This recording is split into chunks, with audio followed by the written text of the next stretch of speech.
Good morning, good afternoon, good evening, whatever time it might be where you are out there. Welcome back to the live stream. My name is Jeff Fritz, and things are a little bit different around here today. What do you think there, chat room?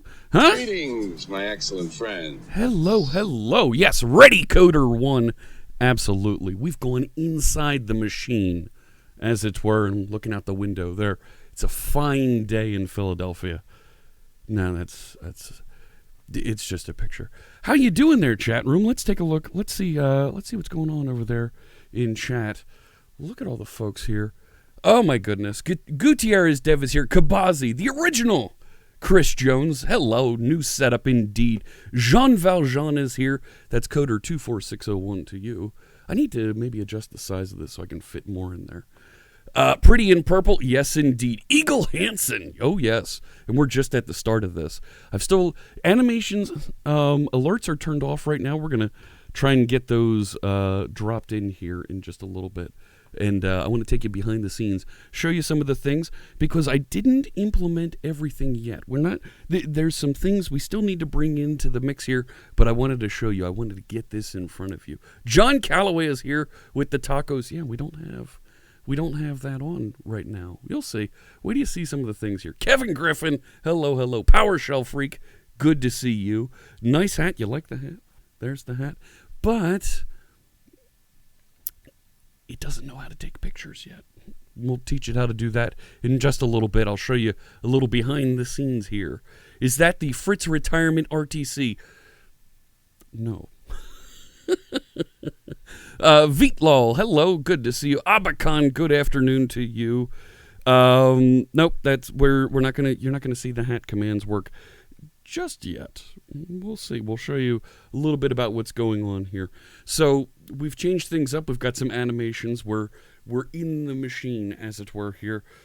The bot needs them shades, let me tell you. Quarrelin, oh my goodness, good to see you. Heather, hello. Good afternoon to you. Hop in the cloud. Can we train it through chat? Yes, but we need to hook it up. It needs to be changed. Wait do you see? There's a bunch of things that have changed here as we go through and we look at a little bit of the new look, a little bit of the update here. I want to make sure, I thought I saw him in the chat just a few seconds ago. I want to make sure that I pay some very well-deserved kudos and thank you to Genius Gaming TV. Can we get a shout out for Genius Gaming TV? He did this layout. We had a very long couple of conversations over about 2.5 weeks, talking about a little bit of inspiration for a new look, for a new feel, for what I wanted to do with this. We're 2.5 years into my stream here, and I went from just having a simple gray bar on that side of the screen that had chat to the purple bars that you saw at the top and bottom for the past 1.5 years. And this is that next evolution. I'm calling it Electric 2020. It's 2020. It kind of looks electric. So naming it's not something I do very easily. So I've got that out there. I'm really happy to be able to share this. Make sure you check out Jay's work. He's done some tremendous work, not just for me, but for other streamers. There's a link here on Twitch just below. Make sure you check out Jay, and he can help you. He can help your stream. Really great stuff here. You'll see a couple of the labels for my panels are updated as well. And we're going to get into some code. We're going to talk a little bit about OBS here and have some fun today. Yeah, good inspiration tips, absolutely. Exactly, Space Shot. At least it's not Theme Manager CTP Preview 1 theme. No, it's not that. Not that at all. So there's a couple things that need to still be dropped in here that we might get into a little bit. I don't have alerts turned on. I've got some ideas of what I'd like to do with alerts. Maybe we do a little stream elements work and we drop that in. No rainbow theme. Sorry, Smap, I'm not doing the rainbow theme. So I want to talk to you about how I want to implement alerts. Maybe we do a little stream elements work and add that into the mix. I need to revisit how we do the voice change and the font indicators on stream. It used to be a bar that would be down here just above the purple. I want to talk to you about that and get your feedback and add that into the mix. And we did our hat training with the old layout, and it knew what the name of the camera was that my hat would show up on, would be easily detected, so it would take that screenshot and start doing the training. So let's go through and do a little bit of retraining on that. Now, that's a bunch of to-dos here, and I feel like the project has kind of changed a little bit. So can we change the project? This is, yes, so we're going to start off with a little bit of OBS 201.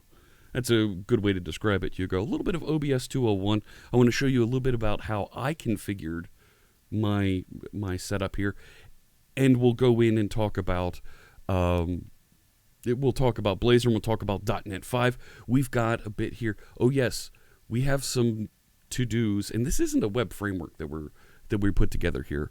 We actually have some pretty cool integration with SignalR and ASP.NET Core and OBS and Twitch that allows folks to get in and manage this. Oh yeah, we're going to do some WebAssembly today. Absolutely, DFlux.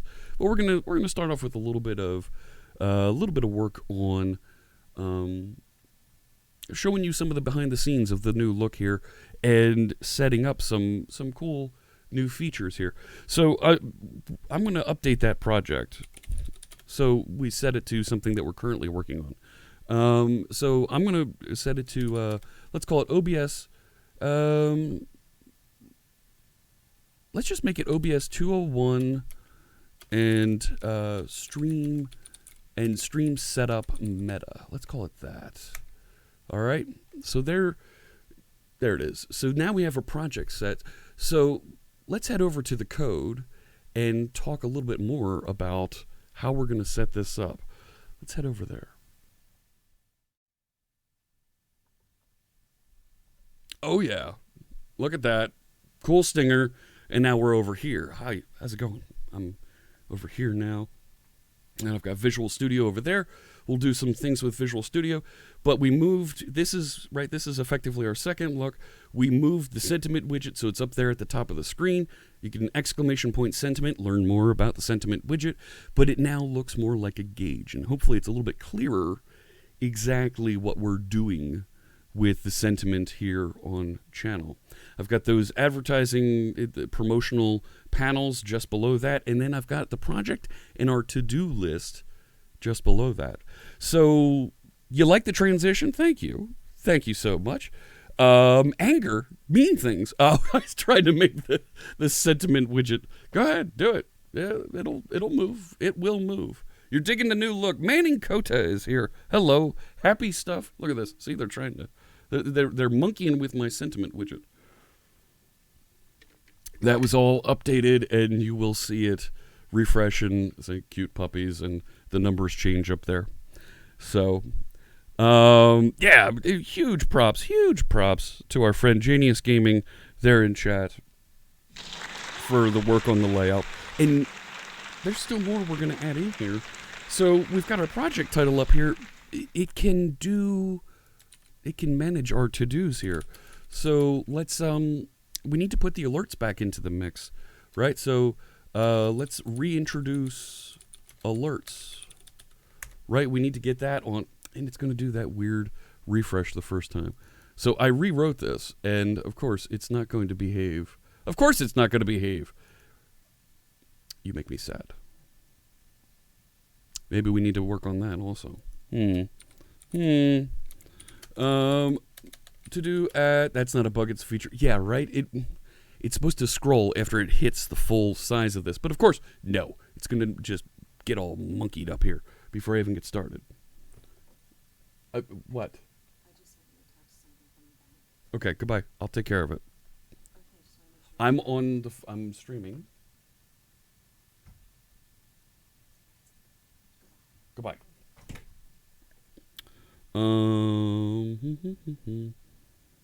Yeah, we're good. We're good. All right. Do I need to make some commands for my own bot? We'll deal with that. So there's to-do speed we can take care of. So let's also investigate investigate the to-do scroll. There we go. Now that's a little bit better. It's still scrolling. It shouldn't be. Let's also, we need to do new placement for the voice indicator. There we go. We should also take a look at what else? There was one more thing here. Yes, that was Mrs. Fritz asking for some help. We need to also, what was the last thing? There's that, the alerts. Oh, the hat training reconfiguration. So this way, friends, we can kind of stay on task. Now I'm going to force a refresh of that. I have a pretty good idea what that's doing. Nope. Nope, it's still going to scroll funny. Why you do this? I'll push that out so it just sits still for the most part. Nah, let's go out even further. There we go. It's not really going to move, but it's still going to move. So the idea was that it's not supposed to start scrolling until it fills up. So that's our new to-do list, and we can mark things as complete as we go along and see some of the things that I'm working on. Because, right, we get about an hour, hour and a half into stream, and all of a sudden folks ask, hey, what's going on? Well, it's right there. It makes it a little bit easier for everybody to see, and particularly folks that are watching the recording will be able to see exactly what's going on. Let me see here.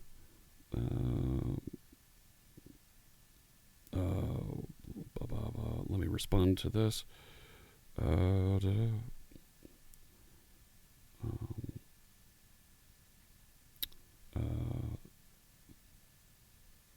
There we go. All right. All done. Hey, congratulations. Thank you so much for continuing that gift sub. So, nice addition of the to-do list. Well, thank you, but I need to fix the scroll. It's scrolling when it shouldn't be, and that feels weird. That feels really weird. Okay. So let's do a couple things here. I want to show you how I've got this configured and take you a little bit behind the scenes, but I'm going to get things started here with a little bit of music in the background. This is Music to Code By from our friend, Mr. Carl Franklin. Scientifically designed, it's engineered to get you in the flow, get you in the groove, so that whatever task it is you're working on, you can focus on and just get stuff done. Now, yeah, see, it scrolled off the bottom. It's not supposed to be scrolling just yet. So, is my bot in the public GitHub? Yes, it is. Absolutely, it is out there. You can check out and get all the source code to this and see how I messed up my scroller here. It shouldn't be scrolling yet. So, there you go. There's the GitHub link. All right. So, the hat training, let's do the hat training reconfiguration, and I think I can show you a little bit of what's going on here. Is that even peeking in? No, you can't see. There we go. So I'm not going to bring it. Oh, well, that didn't work. Let me see. I'm trying to bring OBS in, but not have OBS take over the whole screen. Like, I want to just show you. Well, you know what? I can pop out the scenes. So this is the scene collection that I have here for OBS. Let me minimize that so it's just this. So I have my starting scene. That was the animation that you saw. The two animations that led into the start of today's stream. Ready 1, where it zooms in and it goes a little bit dark. And Ready 2, where... No, I'm sorry. Ready 1 was when it went dark, and Ready 2 is when it zoomed in. And then I have... when I add on my camera in the skyline, the chat, and the display. It's all the same layout. We just change out what's inside the window hiding behind me. And this is the code main view. I also have an end view hanging out here that I can transition into. Now, I've put my camera in its own component scene down here. So I actually have, for each of my two cameras, component scenes for them indicated with a C here in front. So I've got the side, and I've got also with a filter on top of it to make it transparent, and same here. So to do my retraining for the bot so that it knows where it's going to be pulling that out of. So here's the OBS proxy, so it connects in and takes that screenshot, to pull from this same camera here in the front, I'm going to pull from cam front transparent, and it's the exact same layout. It's the exact same zoom. So I'll be able to use that. And that scene has a source in it, right? Because I'm pulling just a source. So I will go to here.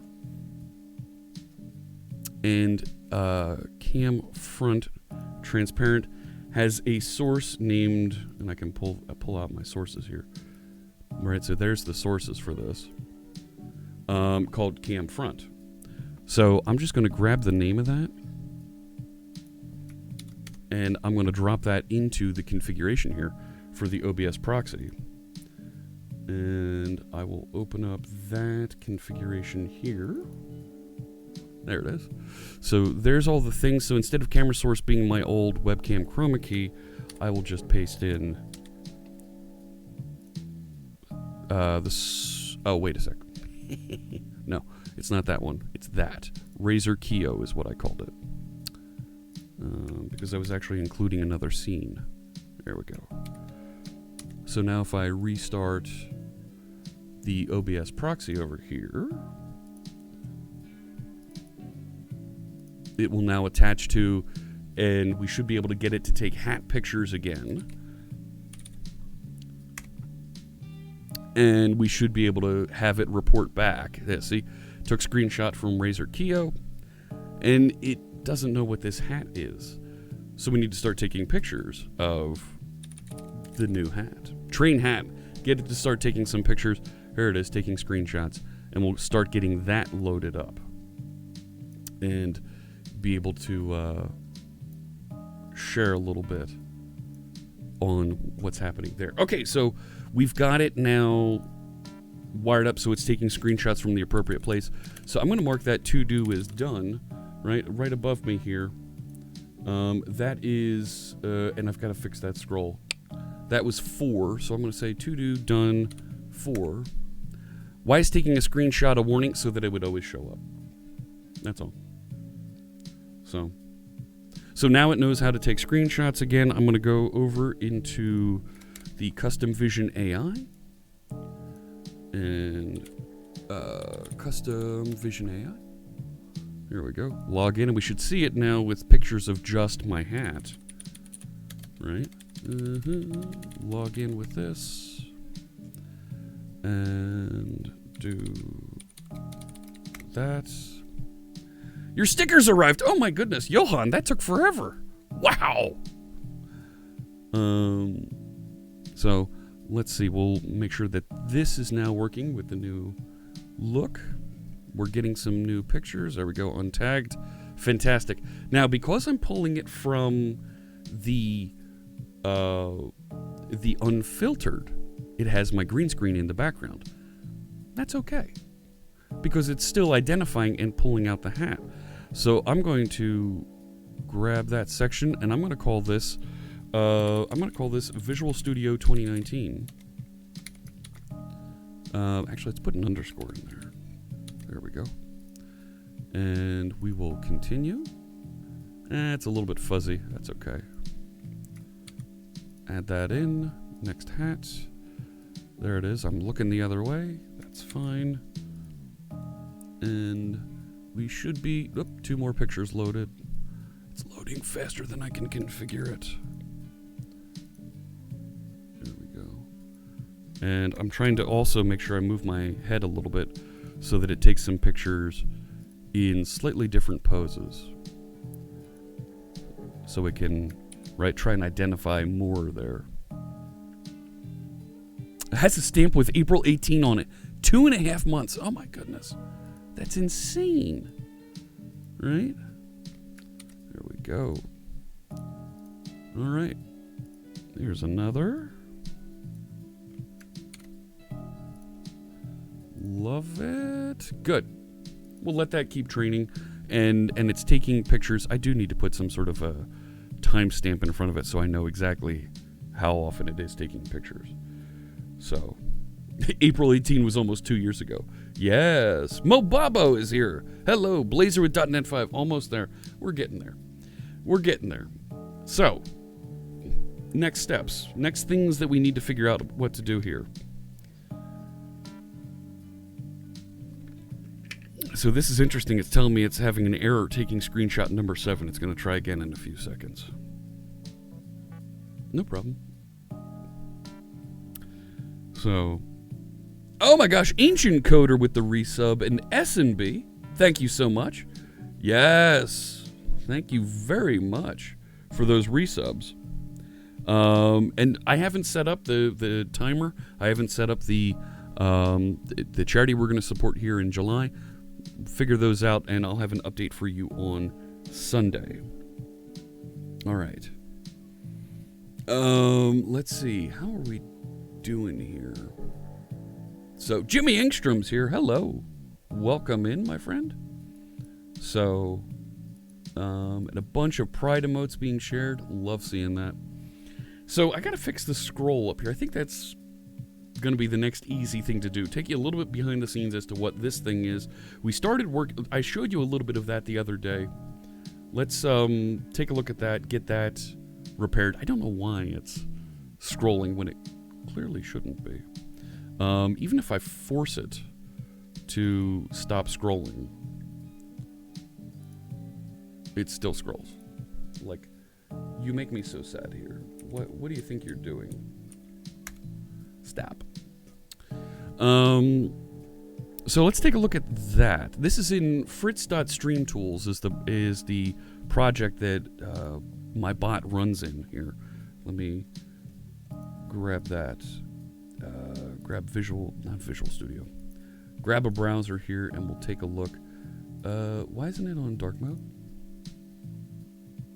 There we go. So here's my, no, I want you in the fancy zone. There it is. So this is inside of Fritz.StreamTools. That was a different project. Fritz StreamTools, there we go. You can find everything about the bot that we're running right here. And you can see a little bit of details as to some of the things that we've been building on stream. So I will share that link. The bot and to-do widget are at... Then I doubled it. That looks awful. There we go. So chat now has access to the GitHub there if you want to take a look. But for some reason, it's doing this scroll. So this is the to-do command here. And I don't think the actual bot command is misbehaving. So when you execute the to-do command, there's an add, there's a remove, there's a done verb, and then there's the speed. And that controls all the things that appear up there. That's actually returned as a Razor page. There it is right there. And it should, right? So I've got some signal R in here, so it receives information about when the project's been updated, when there's a new to-do item, when there's an item marked as done, when we remove some item, and if we want to set the speed. And I wrote a little bit of JavaScript, and down here it's doing these things. I also didn't put the, you know what? I need to put the chat bot. Right. So let's put one more to do on here. Re-add the chatbot sound effects. We need to make sure that those are being handled. Is it scrolling? I don't think it's scrolling. It might be scrolling. It might have finally stopped.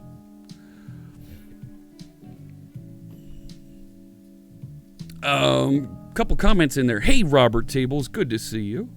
This new C# syntax looks interesting. Well, yeah, that's not C#. And of course, yes, there's always been type inference in C#. Yeah, it is still scrolling. Darn it, it shouldn't be scrolling. When we add, so I'm nearly positive it's in here somewhere, is where I'm running into my problem, where it's scrolling and it shouldn't be. I don't have enough items for it to scroll, so it should be just parked there. So whenever there's something added, it will attempt to configure the scroll. Whenever there's something removed, it will attempt to configure it, and that's a little function here. And if there's right, so I have my list of to-dos. I actually dupe it, right? My to-dos are a list of, it's an unordered list with some LIs here, and I just output them with a little font awesome to get that checkbox effect. Unit tests. Hey, Graham Weldon, how's it going? No unit tests, because this is visual that I was working through. If my style sheet, so I have a style sheet that I add, that I clone and put into the mix here, that has the scroll rule on it, because the scroll rule changes based on the speed, and the speed that we put into there. See, there it is. So, let me see what else is going on here. If the to-do's height, scroll height, plus the project title scroll height, so the project title is there where you see OBS 201 and stream setup meta. If that is greater than 265, the full height of the box here above me is 270, then it puts on the to-do's unordered list an animation name of scroller. The animation duration is the length times the scroll speed. So however many items we have here, so 5 times the scroll speed, that's the duration. And we just put that on the style directly on the to-do item. We never take it off.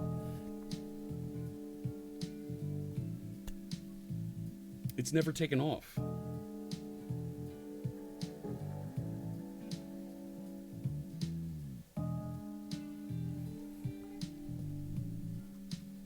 Right? It never says. Right, it adds the animation here, scroller. Configure animation when you go down here. Adds this keyframe rule for this. Well, it would remove that. I'm gonna get a little double paranoid here. Just add an else statement that says to-dos, style, animation name, and just blank it out if it's not the right size. Style, animation, duration, and remove that as well. Hey, Rambling Geek, yeah, you like the new theme? The real gist of this, the really cool part, was over here. Right, and here it comes. And being able to see this. English only in chat, please.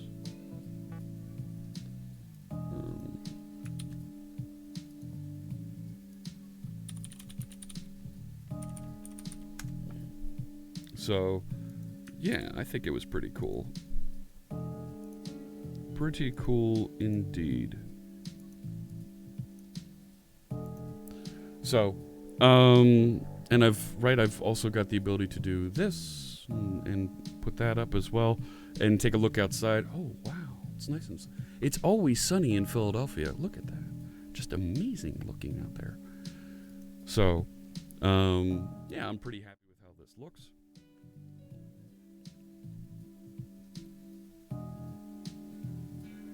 All right. So, yes, this is a little bit of JavaScript mixed in with some, with some C# and HTML. That's what CSHTML is. And that scroller just does not look right. So we're going to get that fixed. And my mic volume faded out with the transition. Okay.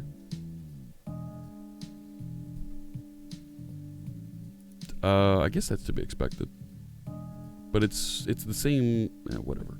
Well, we'll take a look at that. So let me reset the speed of that so it doesn't move. There we go. So I'm not quite sure why it's starting to scroll when there's only 5 items on it. It feels weird. So let me run this version of the bot, and we can attach in and take a look at exactly what's going on there, and if it's scrolling, what it means and what it's doing. So take a peek, and then we'll move in. Yeah, Genius Gaming put together our look here. Make sure you check out the stuff that Jay's working on over there. He's got a great portfolio. Check the link just below me here on Twitch. So this is going to start up, get connected out to the Twitch, and we will take a look.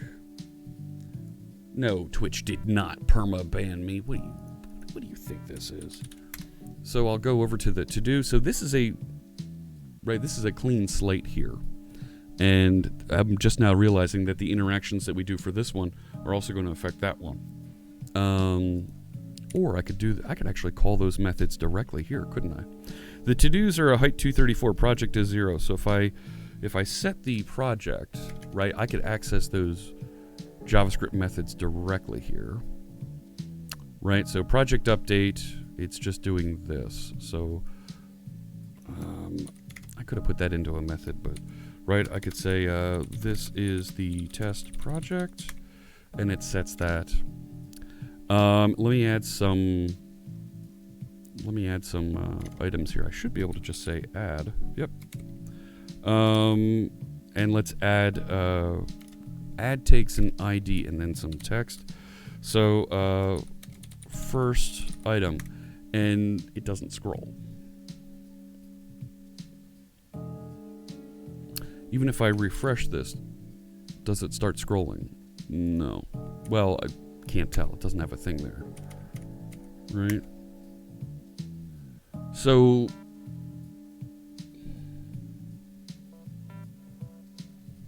and if I deploy a new version of the bot, right? If I try and force a new version of the bot, this up top is going to, right, those items are going to get blown away because they're only being saved in memory for the bot.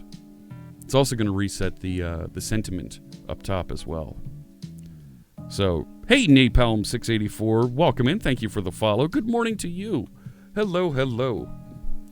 And Firelight70, welcome.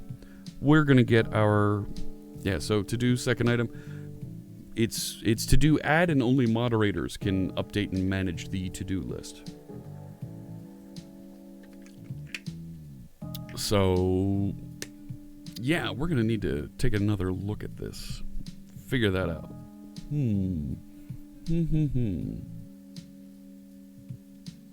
Okay. Part of me says redeploy this. And it should pick up and behave better. Right? To do, make DFLuxL a mod. Nope, sorry. To do donuts. No, sorry. Pyrocat. Saying to do Jeff. No, sorry. Change the speed on the second one? Sure, I can change the speed. So the speed change is it sets a variable here called scroll speed to, so can I just reach into that? Do I have that? Scroll speed? Right now it's 0.5. Right, let's make it high speed, and it still works. So either I fixed it with that little bit of JavaScript that I changed. So to do donuts, that's DD Walsh's burner account. That's right. So it looks like it's working properly. So let's do this. Let's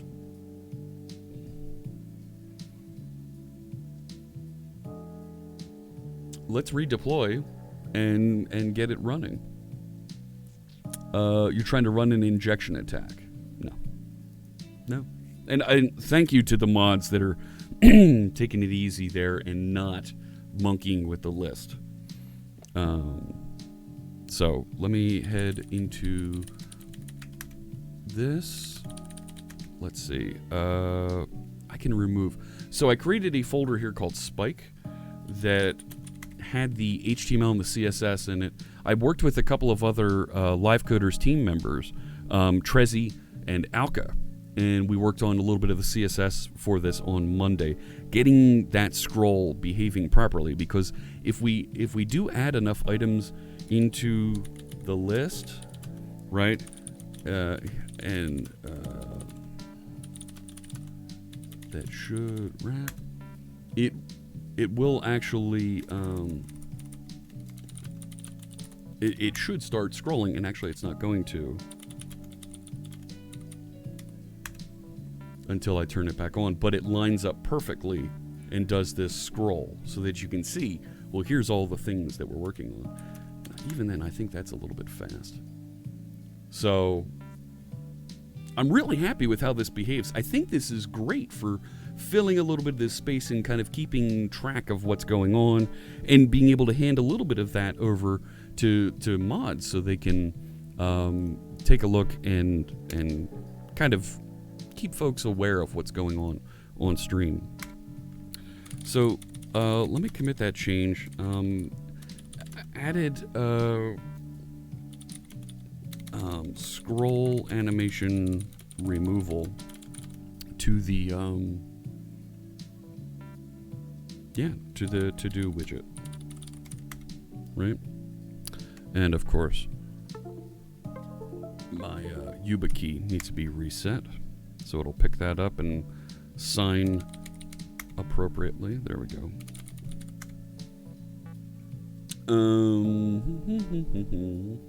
DFlux has a good question here. I don't have, you know what, and I don't have featured chat injected into OBS yet either. I need to put that back up. Look at this. Look at this. I'm a mess here.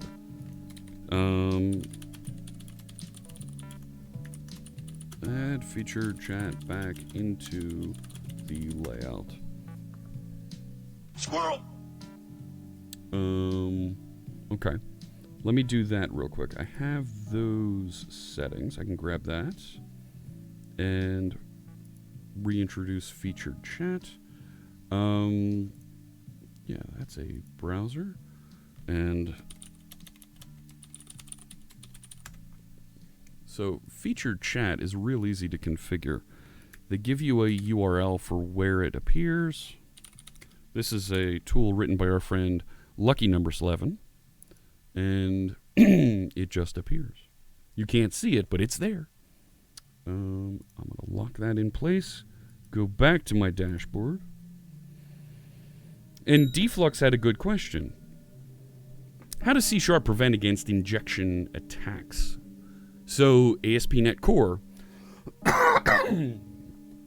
by default, when you output text, right? When you output any kind of text into a page like I'm doing here, right? That's straight C#. When it outputs that text, by default, it will HTML encode it, so that if there is any HTML that you're passing, it will not output it. However, for what appears down here, when I drop in a to-do, the text that's added, where is it? Here. I'm just JavaScript outputting it there. I could do some encoding there so that it doesn't, the ID is generated, but the text, we should probably encode that to get that handled. So, look at that. And there's Hugo checking off item number 8 on the list. Thank you, Hugo. Appreciate that. So, I could definitely handle that, but not something I'm worried about right now. Let's tag rebuild and redeploy. This is 121.1 was the last one that I did. So let's make this 121.2. Build 1.21.2, and we'll have the Docker container rebuilt. We'll redeploy. I'll reload the list, and we'll see if it fixes, because it worked on my machine, right? So Mahesh makes a very good point around validation. You can do this as well. You can implement strong server-side validation, including cookie values, for sure. But to prevent the cross-site scripting, ASP.NET by default does the HTML encoding.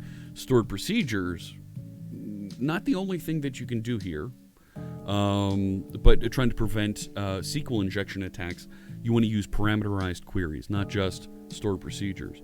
So Entity Framework Core, when you interact with that and you use that ORM, that Object Relational Mapper, to interact with the database, it doesn't use stored procedures, but it does do parameterized queries, which will properly escape the comments, the text being inserted into the database. Would those ASP.NET protections happen there? So it will not happen here, because this is text that's being sent to us through SignalR directly. Right there. The to-do new command, it received some text, and I'm just passing that text along. I should be doing an HTML encoding here to prevent that. So, Hausbesuch, welcome in. Hello, thank you so much for that resub. 16 months. Oh, that is so cool. Thank you very much. And we're going to get those alerts loaded back up here. I've got an idea, some fun that we can do for those alerts. So can we remove number 6 and number 7 from the to-do list? So that's to-do remove 6 and to-do remove 7. We'll get those out of the list. And it should stop scrolling because it'll be shorter at that point. Just to-do remove. Yeah, there you go. Okay, so 6 is all out of the list, and if we do to-do remove 7, it should stop because it'll be... it's just a little bit long. Well, tell you what. While I'm here, let me grab the attention page, right? So the attention page is... where is attention? It's the sound effect. I forget where I put it. Here it is, attention, right? So there's attention index, there's the attention for the channel points. We need to figure out how we want to show channel points here on stream. I have an idea how to do that one also. So we can work on that. See this, and we might not get to Blazor today, but we're gonna have some fun retheming the stream here. So this is sitting here under its index, so it's just /attention. Let me re-add the attention bot then.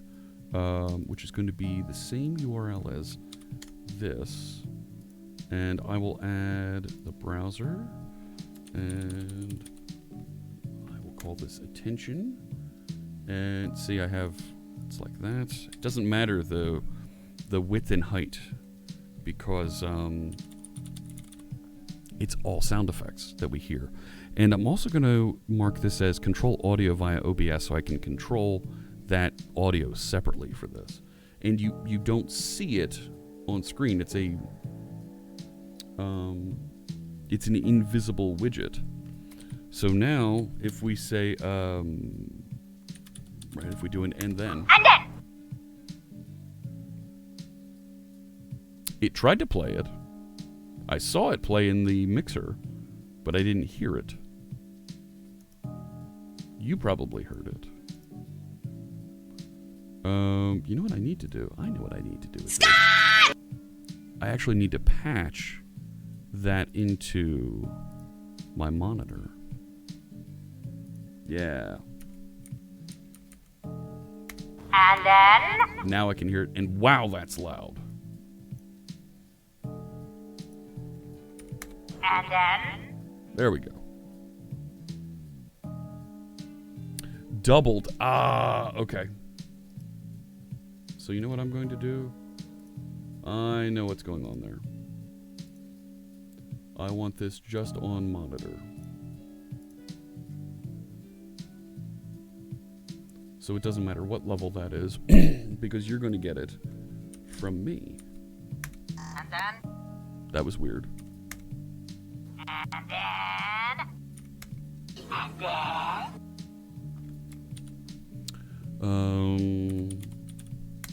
not brush. After 30 years of waiting, another chance to crush Squirrel. Yes. Okay. So we've got the attention bit back in the mix. Okay, good. Right, and I think attention works also. Hey, listen. There it goes. All right. So we've got that feature re-added. And let's try redeploying the bot. So I'm going to stop the bot, which is going to blow out the to-do list up here. That's okay. I'm going to restart. Dev stream tools, not ruin. Run it. So this should be running the latest version of the bot, the one that we just deployed. So if I refresh the to-do, you know what? I'm going to rename this while I'm here. It just suddenly hit me that for my sources, let me pop out the sources so you can see this. For the things that I wrote, I should put fritzbot dash in front of it. And I have SE dash for the stream elements widgets that are part of this. These are scenes, component scenes that make up the rest of the look. And featured chat is, well, featured chat. So that's how I organize my sources a little bit here. So now, Ellie J, welcome. Thank you for the follow. So now let me reset that project. And let's see if it looks... Okay, so there we go. There's the first one. All right. So we still need to reintroduce...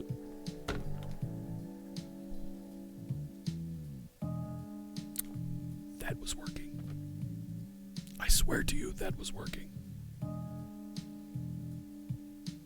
Alrighty, you get back to work, LAJ, and we will catch up with you some other time.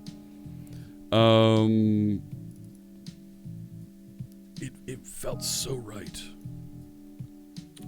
If I make that taller. Nope. Why does it scroll? It worked just fine for us just a minute ago. And then it's not working again. Right? Oh, heck. Oh my.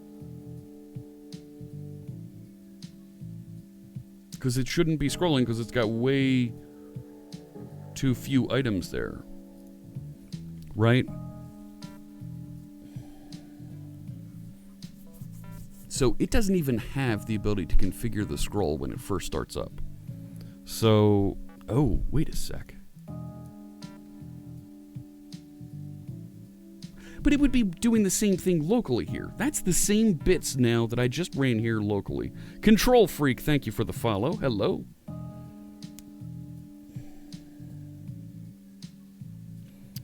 If I get rid of that, right? And the scroll height, the project title scroll height, let's do this. I can open the same web page as is being displayed above there. Let me do that. And we'll take a look at exactly what it's... See, look at that. What the heck? What do you think you're doing? To-dos are 234 and the project is 52. Why does it think it's 234? And so the sum of those is 286, which is higher, larger than the space. But why does it think it's 234? Let's head back over to this, my styles for that UL. Here it is. Height is 100%. And the checklist container, the minimum height is 230. Maybe we shorten that minimum height. Right, what if we change that to 200?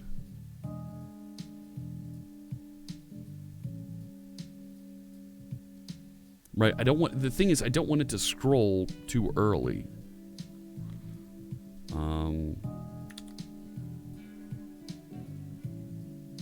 But it should expand and fill up the space there. Well, heck, if I get rid of that rule altogether, hey.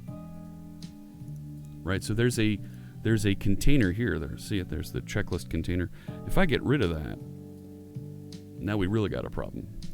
So I need to give it the full height, and see, it's even scrolling off the bottom of that. Look at this. Look at this. We had this working.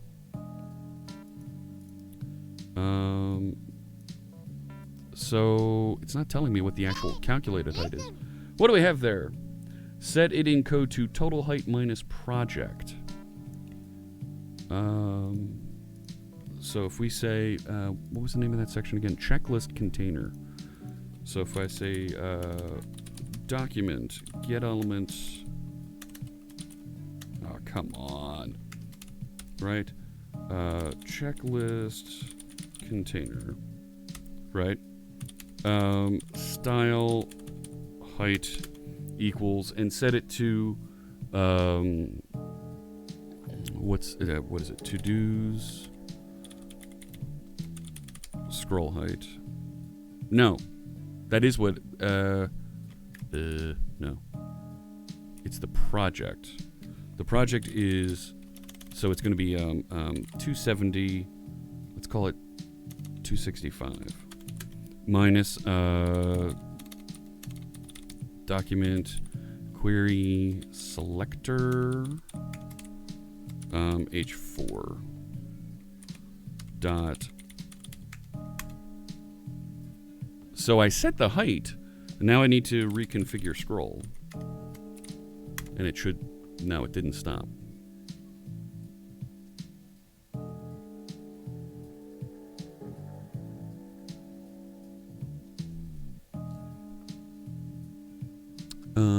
So that's the container, but the to-dos, right? The actual to-do items here.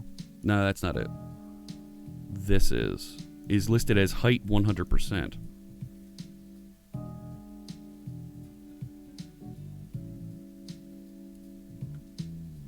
Do I need to get rid of that? Right? Not the clone, and it shouldn't have cloned. Right, if I get rid of that, right? And reconfigure scroll. Because I've turned it off. There it is. There we go. Thank you for the follow, Urgen0240. Hello. So let's add a couple more items here. Something else really long so that it wraps around, and that's I'm doing here locally. Do that again.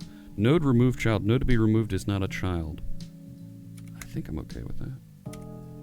And now 244 and 52, that should have started scrolling. So this is coming out of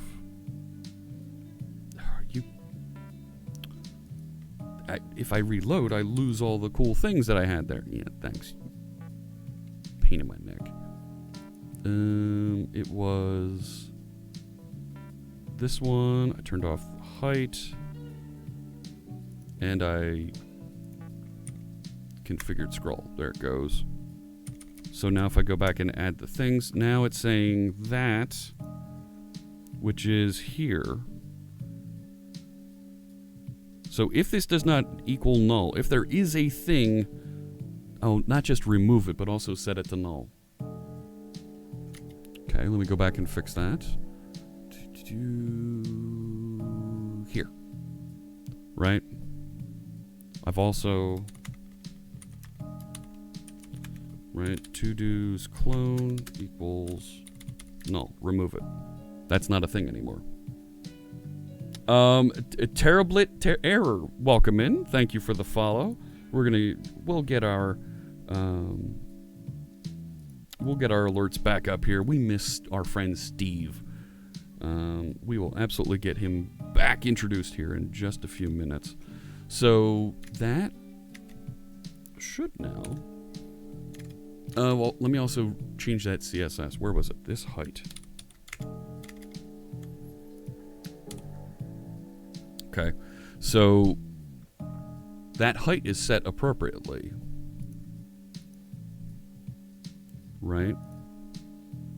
It doesn't Why didn't it remove that height? Oh, because I'm looking at the other one. So I changed the height to right. If I get rid of that, configure scroll is still gonna choke on me here.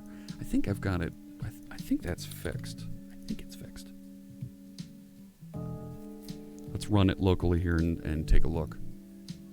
So I think we're in a pretty good shape of cleaning this up here above me. We'll get it reloaded and we'll start loading up animations. And I'll show you how I do the animations for the alerts using stream elements. How I want to get that loaded in. I want to have them appear in the box here above me as well. So we'll reconfigure our friend Steve and have some fun with that. Okay, so here's this. And to do, so didn't think you'd get some JavaScript here today, did you? Did you, chat room? So let me start adding in, right? This is a test project, and let's add some items here. I'll add a first item, and it isn't scrolling, but then again, it wasn't scrolling before. And it still has that to-dos 234. Yeah, that's right, Hugo. Why is it still saying 234? It shouldn't have picked up, right, that height. Right, looking at the UL here, height it says is 230. Why is it saying 234? Right, I mean, that's what's going on here, is that thing is... Right, if I make the project, right, with a really long title,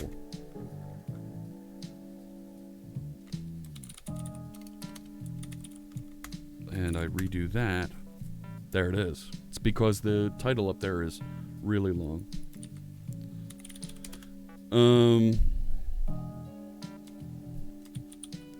Stream, if I just change this to stream setup meta, and I go to do add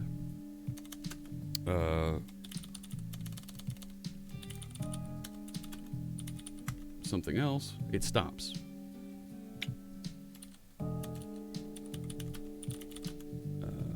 Three, right? Three. It's gone. So there it is. It's around that name. When it's something long,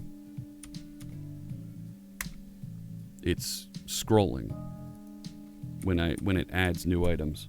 So there we go. That's delete rule. Cannot delete rule at index 0 because the number of rules is only 0. Fantastic. That's actually okay. That's where I'm trying to clean up the rule, and I should do configure scroll up here when I set the project. Where is it? Add complete, remove. There it is.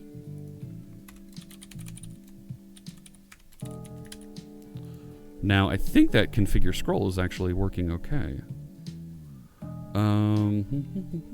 Remove child, delete rule. See, stop scrolling. That's okay. If my style sheet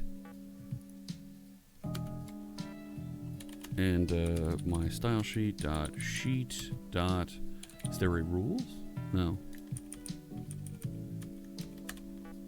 You know what? I'm just going to put a try around this and not worry about it. Let it just fail silently. So, thank you for the follow, Mautog? Is that how you pronounce that? Hello. So, I think I've got a cleanup on that. Additional CSS fixes for the to do. Right? Push that out. Rebuild. So this would be, right? I'll call this 3. We'll let that rebuild. Should I change my CSS back to 100%? think it's going to be working just fine here, right? If I just keep adding something here. Uh-oh.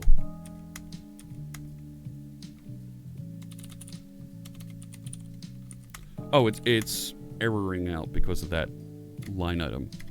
If I restart this, that should be okay now that I have that try catch around it.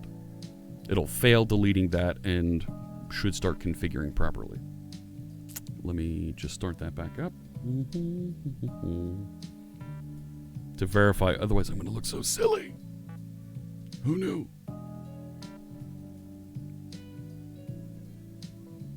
Why are there different class names? Oh, why not have different class names? That's not a bad idea. That's not bad. We could do that. So let me set the project name, which was document query selector h4 dot inner text equals. This is a really long project name.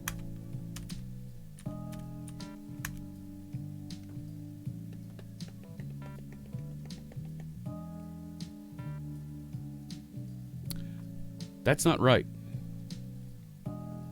Still not right. And now I feel shame. There it is. That height 100% is still there. I thought I removed that.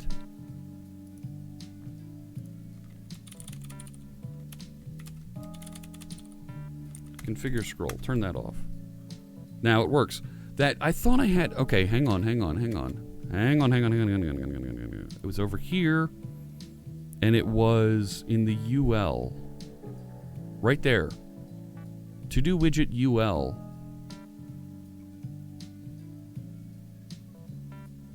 That should have been removed and not part of this.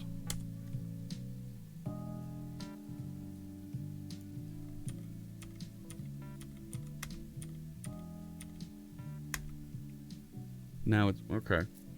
So since I redeployed, it should pick it up and have it there. Hello, look at who's here, my friends. It's Fierce Kittens. Hello, good to see you. My friend that's also working on a bot, but hers is with Blazor. Yeah, thank you for the shout out for Fierce Kittens. Don't tell her that I'm not even going to go there. So I think all right. So I did have that in, and that looks like it was just a cache issue over here. So I will restart the bot one more time. And I'll force a refresh of the to-do widget. There we go. And the to-do widget, refresh. And I'll get that reloaded with that project name that we had at the beginning. Or not.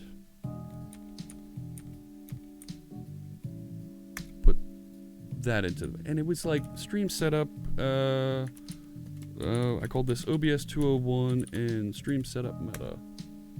All right, let's see if it starts, if it works well with this. Hey, there it goes. Now it's working properly.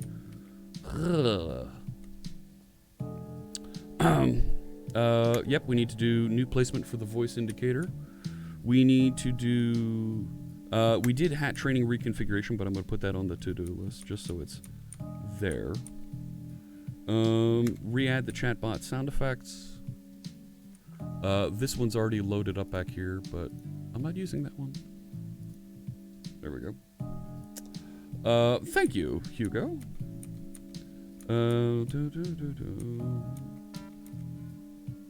We added featured chat to do all the things. Yeah, something like that. Let's see. Okay, now it is a bit fast. So let's slow it down. I could even slow it down further. That's not bad.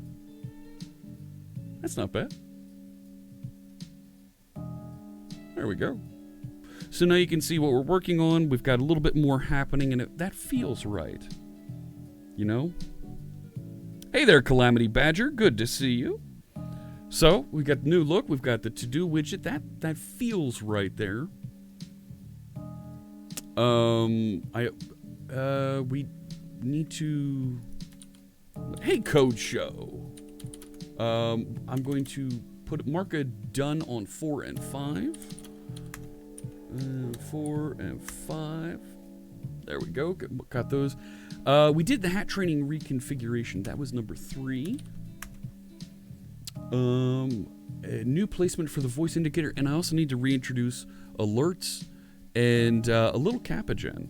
So let me add those into the list. To do, add, reintroduce, stream elements, alerts, alerts is what they call it. And reintroduce stream elements, CappaGen. Would be nice if it wrapped aligned under itself. I heard somebody say it should realign so that it's over on the right side. So that, over next to the 4 so that you have the checkbox and that. I kind of like it wrapping like this, to be honest.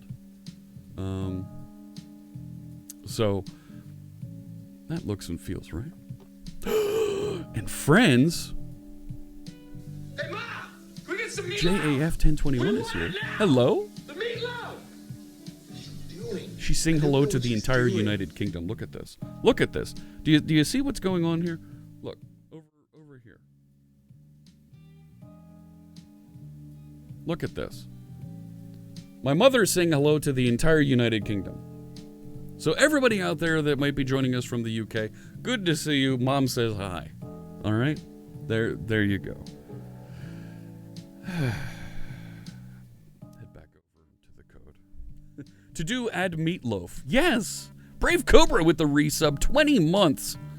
Oh my goodness. Thank you so much for the resub. We're going to set up and we'll talk about our new charity here on Sunday. Yeah, Pride emotes are out and about. Look at those. So, yuck. Checkmatey, hello. Good to see you. 3 months of support. That's going to put you in a red hat. Thank you. And the entire United Kingdom says hello back to my mother. See that, Mom? The entire UK. Scotland, there you go. Glasgow Astro says hello. Charlie B6 from Wales, hello. AK the Knight, see that? See? The entire United Kingdom is saying hello to my mother now. What can I tell you? What can I tell you? So let's talk a little bit about stream elements, and let's see if we can get the alerts back and running. And here's what I'd like to do with the alerts. Can I get your feedback on this chat room? You know what? Here, check this out. Where do you see this? If I want to talk to, if we want to talk to the chat room, I can go over here, and I can actually just put, not the chat room. Yes, we're talking to the chat room, but I want to put my put a notepad up in here, and you can actually see. I have it scrolled the wrong.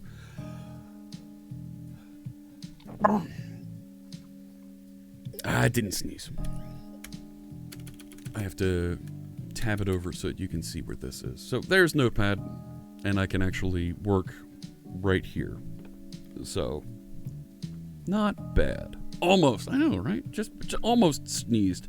There you go. JF1021, International Mom of Coders. See that? See that? So what I'd like to do is take the stream elements alert. Okay. And I'd like to have it appear, not right. So there's an animation where it fades in. I'd like to have it scroll in on top of the to-do list, right? The same animations that are there right now, but text over Steve. Right, with the appropriate introduction, right? The thanks for subscribing, all that stuff. So what do you think? Is that okay? America says holla. There we go. Thank you, Fierce Kittens. Enrique Tech Fan. Hey, how's it going there in Spain? Hey, good to see you. Yes, hola to you. Hello, hello. So I think we're in. I am noticing that my filter is just a little bit off on the green there next to me. Right, if I take it too much, it's going to get really bad. See that?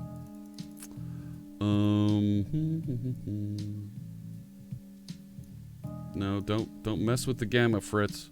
You're gonna look funny, funnier than you already do. That's not bad. So I think we're all right. Just doing these two things with our stream elements alerts and getting them lined up over here on the side of the screen, over top of that other bit. You like the background? See, Mom, Janius Gaming TV, just above you there. He's also from Europe. He's from the Netherlands and helped out building the look and feel here. And Mom, make sure you take a look outside. It's really sunny out there. Just looking outside. Right, we're here inside of a computer, so I have to roll down the window here and take a peek outside to see what's going on. So, the bot's animated when we head over here. So we'll get back over here and we'll talk about doing those stream elements updates.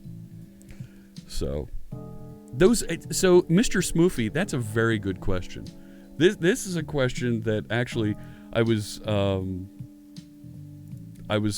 looking at with Jay. What are those references? They're just numbers. Kappa is Kappa. That's Kappa. Yeah, just mash buttons. It's a microwave. All right. So there's some great video of Jay working on the background and actually connecting the wires there in the animated background. So really, really cool work that was done there. Let me open up Stream Elements and let's see if we can do... No, I'm not in a microwave. Actually, the inspiration was a Stream Deck, an Elgato Stream Deck. So, this always makes me feel good when I go to Stream Elements and it says, become a stream... Hang on, let me say that right. Become a streaming legend. And then it shows me Tim and I get all depressed. Yeah, all right, way to go there, Tim. So, microwave squirrel. No, I don't know if you've noticed, but I am using fancy zones here in Windows 10 so that it snaps to the right location. And location 2 over here, when I had that little display that appeared with where I put Notepad, that's location 2 over there. So that's how I get that to work. You need something like that for OS X? Yeah, I think it's a really cool feature that the Windows team worked on. I've in the past few months I've become very good friends with some of the folks that are working on some of those projects, and to get a little bit of help, a little bit of assistance when I was setting this up was quite nice, quite friendly of them to help out with.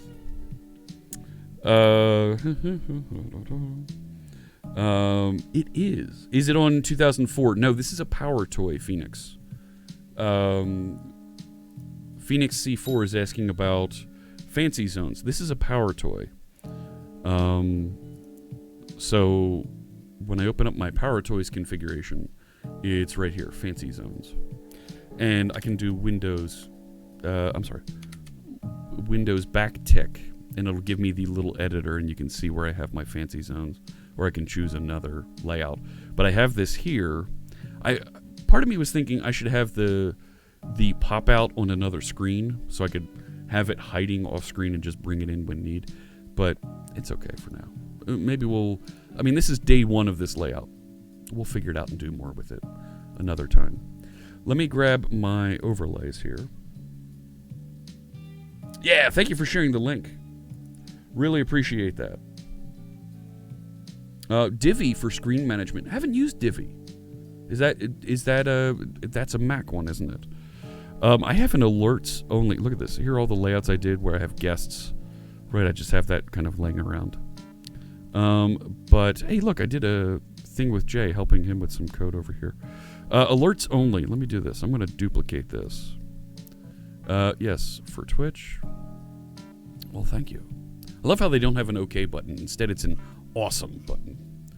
So, copy of alerts only. I'm going to rename this and edit it. And we'll move it so that it lives in this area just above me here. See, this is a really old alert that it's just now picking up. Like, that was a while ago. Like, thanks. I know, I donated money. Now is it supposed to, hang on. Did somebody completely stop the scroller?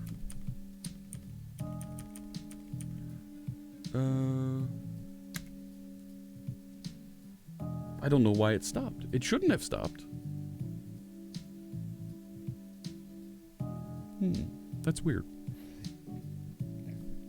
So, this is the Tiltify donation alert box. I don't think I want that here. But the other alert box, this is the one that pops up when, of course, we have a follower event. Hi, Steve. So, I want to move that, right? And the location of my to-do, right? Let me show you this. I'm going to right-click and bring up the transform here, so you can see exactly where it is here on screen. I have it positioned at 1638 over, and then 236 down, and you see it's 270 by 280, 270 wide by 280 tall, so it's just a little bit taller there. So let's use that to move our friend Steve here around. So, right, position, size, and style. Let's change that.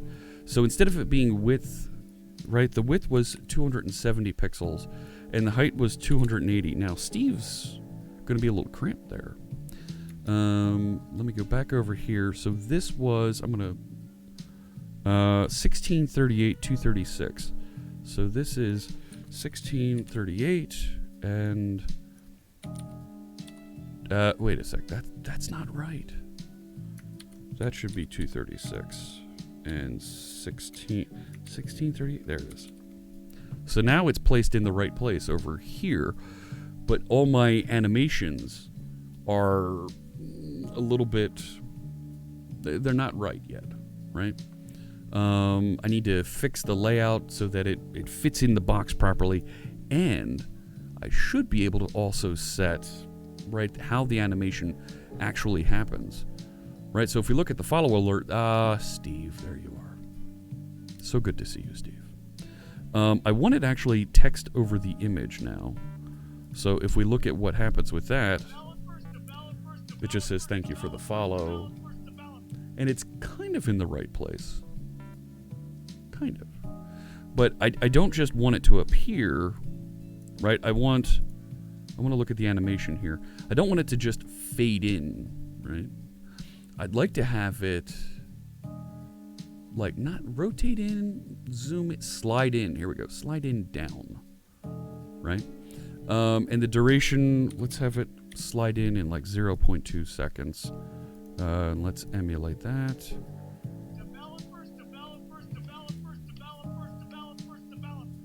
Now, it slides in all the way from the top. Can I change that?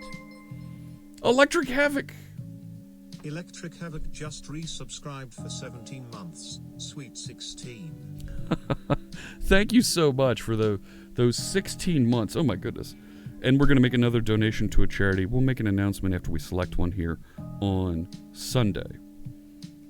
Thank you so much. I really appreciate that support.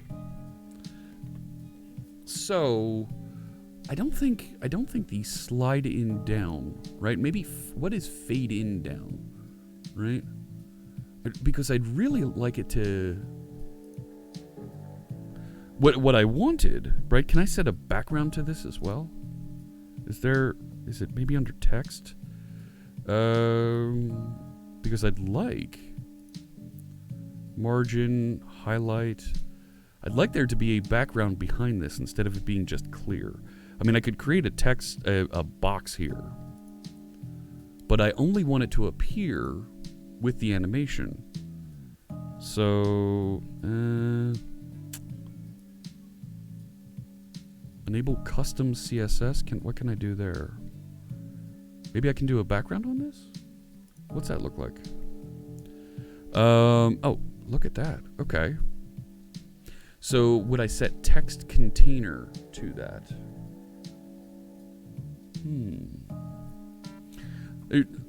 While I'm thinking about this, Phoenix has a question for me. Let me put this up. Can I find out what plugins that Phoenix wants to find out what plugins I'm using for OBS? So this is OBS that I'm using. Full OBS. I'm not using the Streamlabs OBS. But I can tell, this is actually part of a series of blog posts that I want to write to kind of show a little bit of the leveling up, how I use some of the features here on stream. I do not give out my brand, the layout that we've done here. That's something that Jay did for me, and I will eventually release it when I move on to another brand, probably in a year and a half when we move on from this layout. I will be publishing the purple bars that I used to have, so that folks, if they want to experiment and try using that, will have that available. But I can tell you, this is going to be part of a blog post where I talk about my OBS setup. I have the Stream Deck installed. I have there's captions that I have installed here. Those are the cloud closed captions. I have the output timer script running. I have NDI in here, WebSockets. I just installed and I'm using the transition override matrix. And that helps me set different transitions when I go into a scene, depending on how I go into that scene. So you saw, for example, when I went over to the display like this, going into this display, it uses the stinger. But when I go into these other ones where I changed the connection up here, right, change what's in the box, it's using a move transition. And if I go back over to the code edit, right, I hit this override where it uses the stinger, and we get into this look. So that transition matrix lets me choose and set that appropriately going across. It's sunny outside. Didn't you know that? There's audio duck enabled in the stinger. Well, let's get rid of that. Let me get rid of that.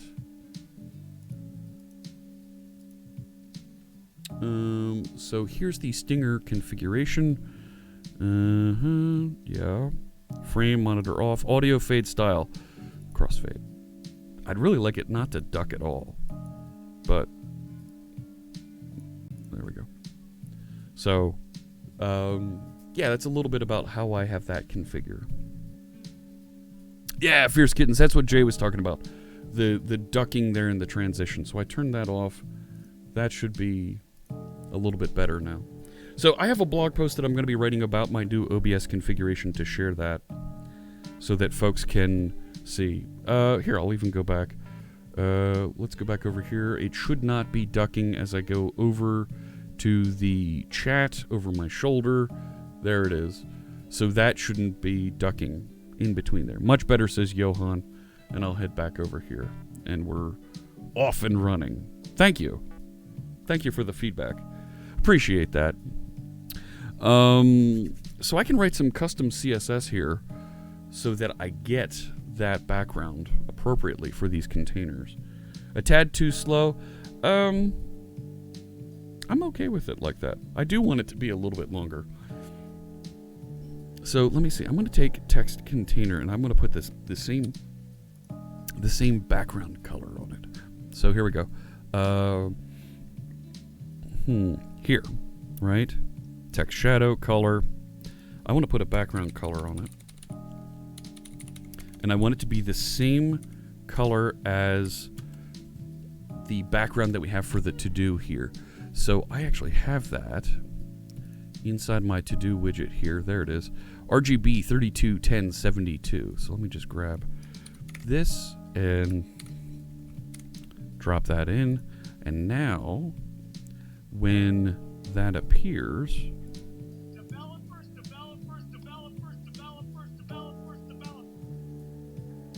Why did I just see...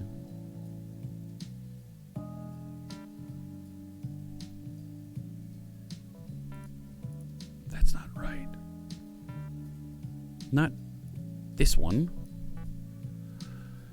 Why didn't it show the one from Steve? Hang on. Const name, username container. Why wasn't it using my animation? That's right, the stinger is a moment for graphical enjoyment. You got it. I don't want it showing that default GIF. I want it showing mine. How do I grab my GIF?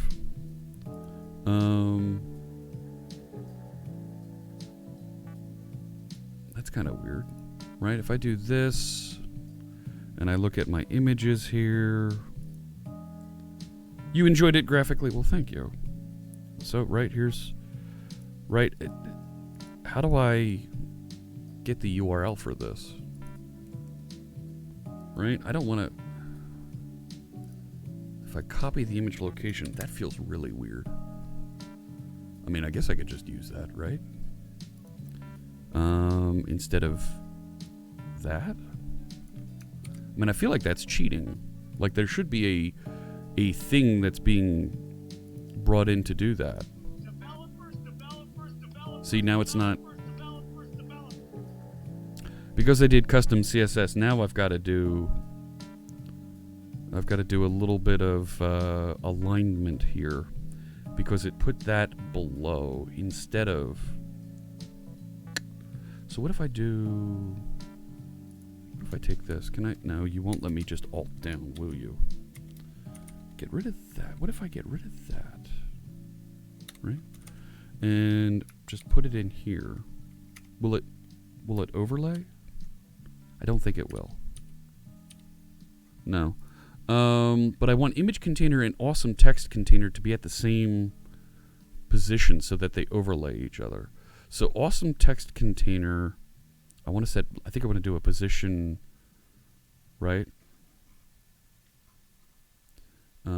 Let's do a position absolute.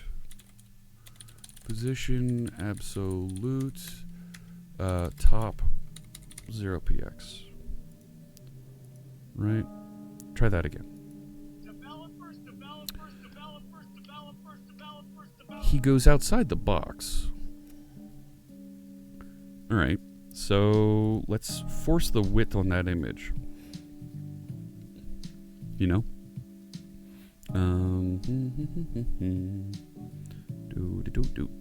Image container, margin auto, display table.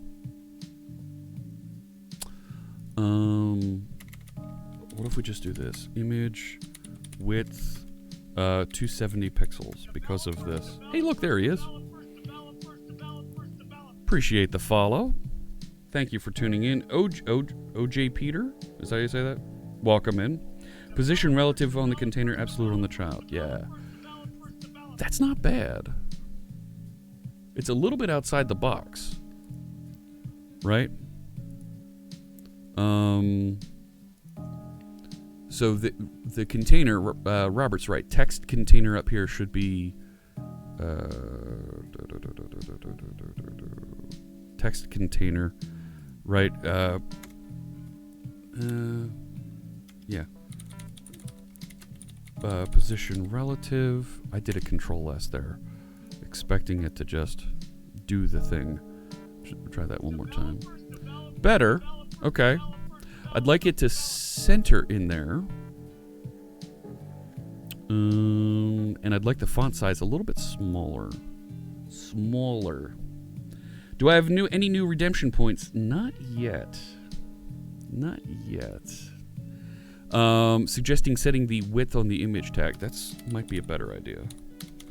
Width equals 270. Then I can come back over here to the CSS and get rid of that.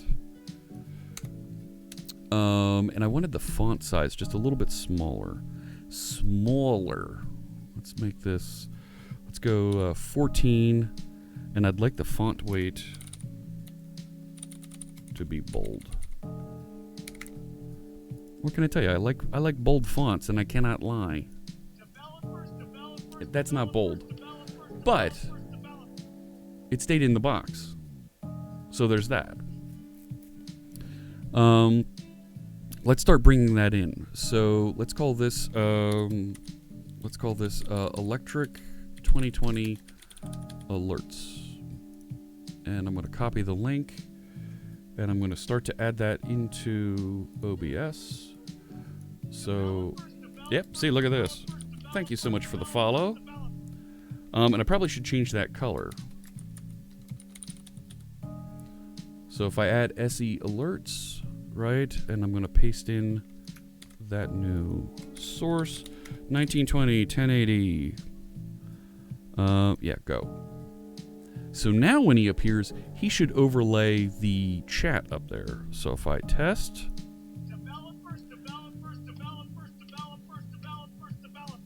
He's not quite the full size. Let's see if we can... Right, so text container. Right, let's go look at that. Text container. I would like that. Right, I think this is where I need this. Coding Bandit! And it's all goofy up there. We're going to get this fixed. And on the check-in, center stage on the mic and we're putting it on wax. It's the new style. We gotta fix that. Thank you so much. Really appreciate it. Text container, I need to set this. I want the width to be right. It was 270 pixels. Thank you so much, Carrie. Coding Bandit is another member of the Live Coders team, just like Robert Tables and some of the other folks that we saw here earlier. I don't have a theme for July. NetJam. And I'm going to make the height 280 pixels so that hopefully, right, I don't want that. That's, okay, so white, the highlighted color here, I want that to be like lime. Right, I'm just funny like that, what can I tell you? So now if I try the follower event, I didn't save it, so it didn't push it out yet. And I feel like I should center him vertically inside the box. So let's see. And also that text is not centered vertically.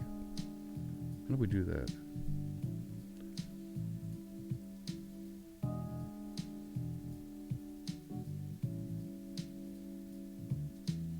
Let's see here. Oh, here he comes again. See, and it's wrapping better. The text container here. Right, let's make this width 270 pixels. I did that Control S again. Save that. Now that's just Program with just resubscribed for 4 months. It's been a while. Hope you're having an awesome morning. I am. Thank you so much. Fredia with the follow. Thank you. It's not lined up quite right over that box. Right, that to do was at 1638 236, but it's not quite lined up.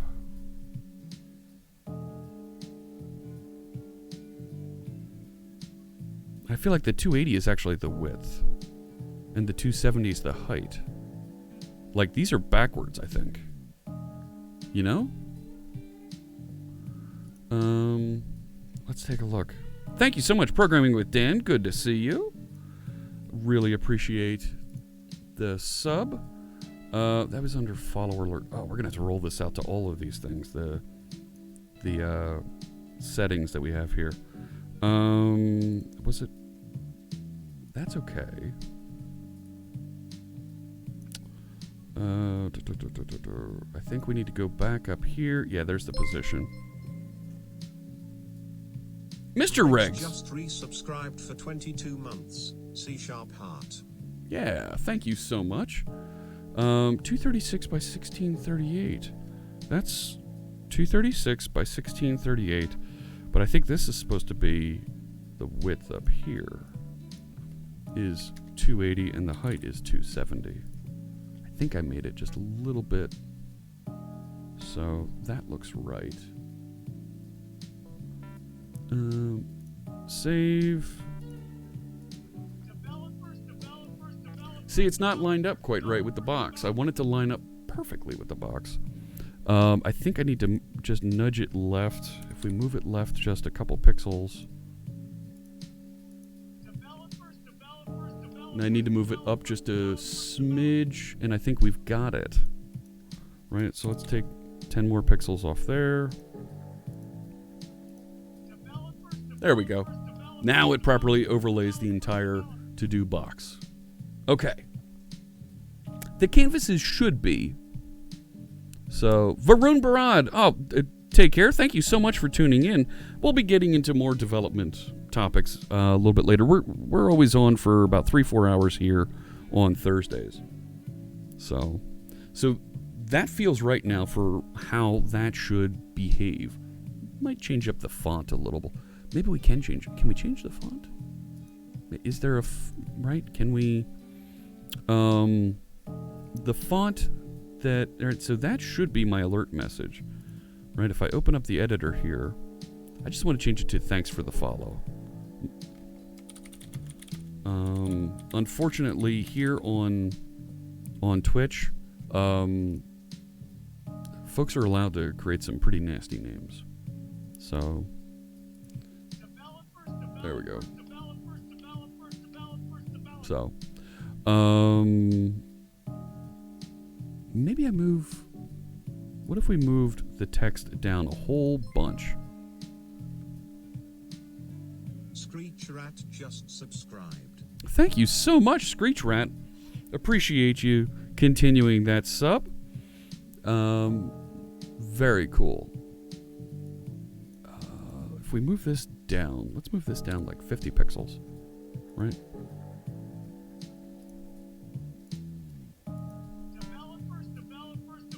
That's not bad. I mean, I could really move it all the way to the bottom.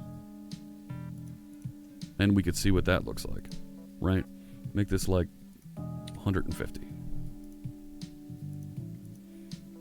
And this is just because I'm doing this. Yeah, that's pretty good. There we go. I like it.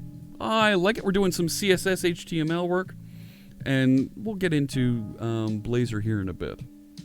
So, I like the CSS that we have over here, but am I going to have to copy that to everywhere?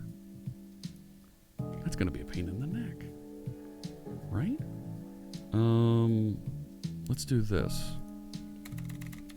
Let's copy in all these things because I don't think it's going to duplicate for me.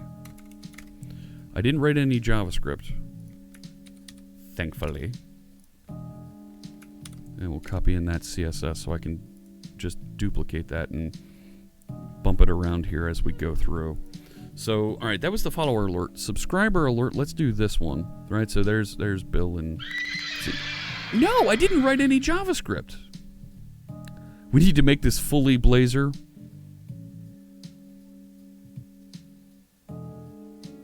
That's something that our friend Fierce Kittens is doing a really nice job of. And I'm going to leave that for her stream. She's doing some really good stuff there. And let's encourage and support her as she works through doing some alerts and things around that. So this time, right, so there's a just subscribed, person named just subscribed, and their message. So we're going to move this around just a little bit. Is Takutu Kiari asks, what's the JS tab for? Is that for animations? Yeah, so here on Stream Elements, you can click into the JS tab, and you can tinker with the animations here a little bit. There's also some fields that you're going to be receiving from Stream Elements that you can do stuff with. I don't use any of this stuff. I'm just trying to customize and make this real easy to do here. But if you were deploying this, if you wanted to make this available for other folks as a widget, you can build out all that stuff in here. So I'm not going to change animated letters, but I do want to change it was the image that we needed to change in here so we could get that positioned correctly. So the image is this. So can I view image? No. Copy image location. Does that give me just that image? Ah, yes. Okay. So, and that's the default for, oh boy. Under variation settings, there is a variation when it's a gift, when it's part of it, when we get the community gifts coming through, or it's a new subscriber. Oh, I'm going to have to write all of these, aren't I? Right, because I get Scott and Scott popping up here with that slightly different, yep, custom CSS. I'm going to have to write all of this by hand. Ugh, that's annoying. Ugh. Who would do that?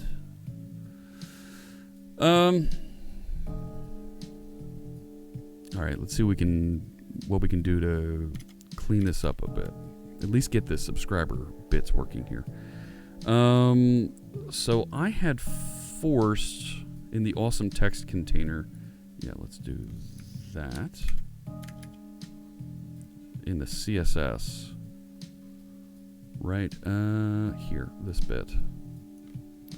42 pixels in bold. Yeah, that's fine, but we're going to bump it down a bit. We may need to move it up because there's an extra line of content that appears. Animated letters, yes, that's fine. Image container. Did we change image container? I thought we did. No, we didn't. Margin auto display table. Margin auto display table. Text container. Here, this is the one we changed. I took the font size to 14 and I added a font weight bold. Text align center, and we put the position on this chalupa. Like that. And let's see how that looks now. Emulate. Subscriber event. One subscriber, please. I'm Scott. I'm new here. Well, that's not right. I didn't paste in the image URL. Do I still have that? No, I didn't. This. Copy the image location and CSS. This I'm going to replace with our custom. So, subscriber event 1. I'm Scott. I'm new here. It's the wrong sound effect. Let me see. Custom. So, there we go. Yeah. 1. Doesn't matter what tier because I don't put that. I'm Scott. I'm new here. Why is it playing that music? Right, the sound it should be playing is the default here. That's weird.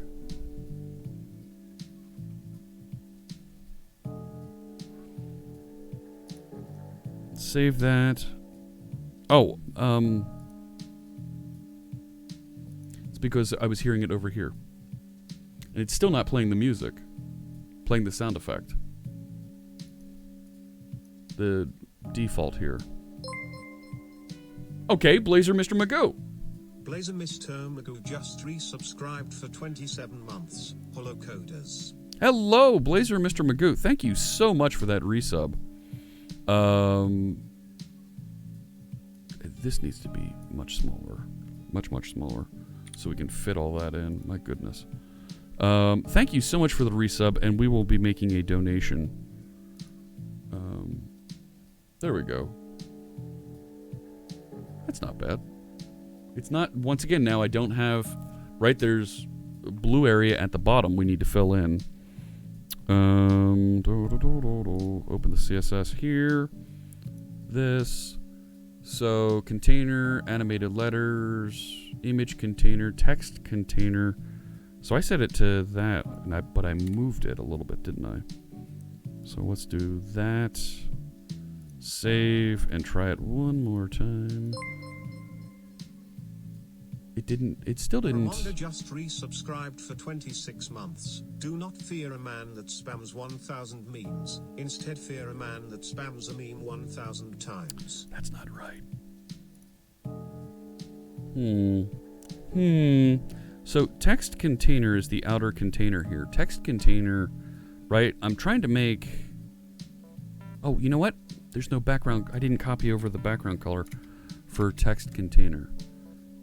This one. Right, so we need to add that. Done, and now it should fill properly. Right? There we go. And it's doing the fade in. I wanted to do the drop in. And I think we're set with this one. Animation settings, not fade in. I want it to do slide in, down. There we go. All right. Next one done. Okay, now there's variations on these for all the different things that we have going on. So that's the default, right? You have this happening. And it should be playing that sound effect. It was. Okay. So the next one is when there's a subscriber gift. So it has this message. So let's take a look at what that looked like. Well, that's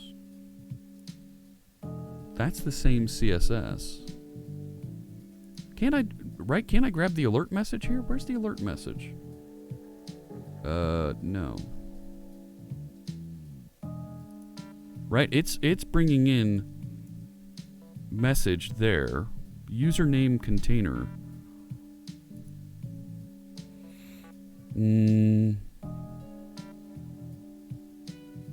Right, I want to get that message appearing.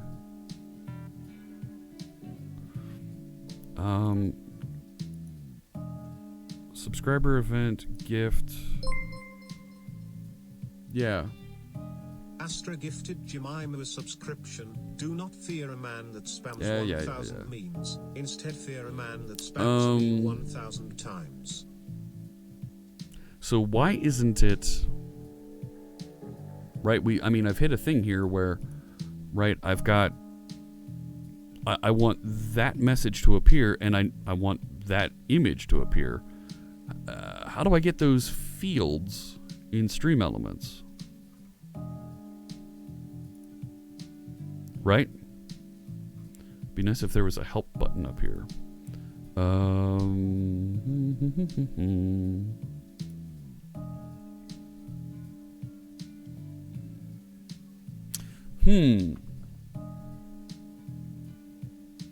I don't know.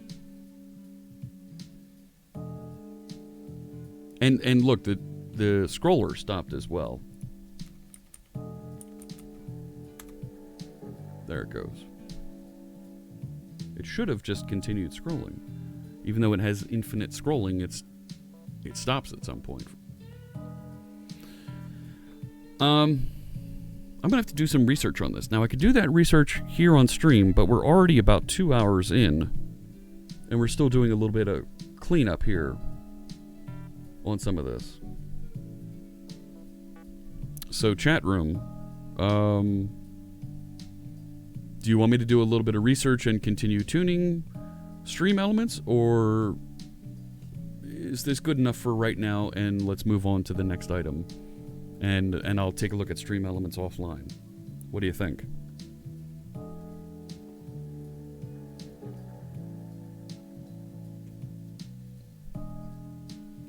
Give me a 1 in the chat room if you want me to continue with Stream Elements. Not bothered by it? Okay.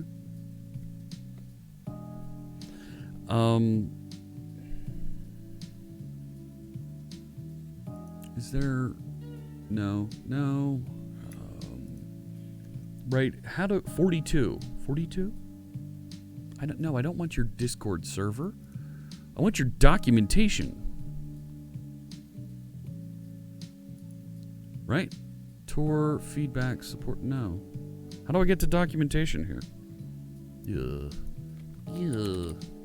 Is there docs.streamelements.com? Because I'm doing custom CSS here. There's got to be a way to do this. Kappa API? No. What's under API reference? Right. I don't want contests.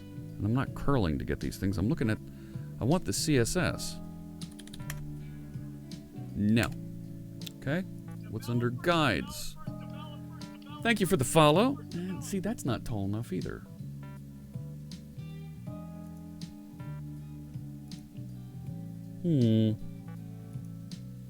Right.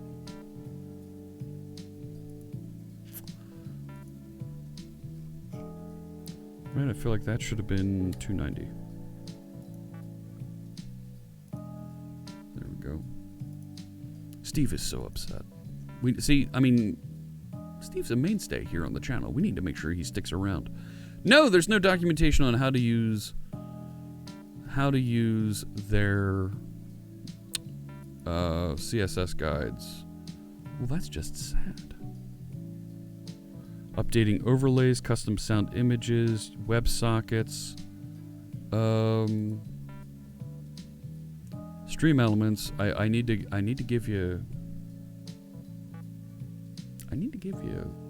a little bit of...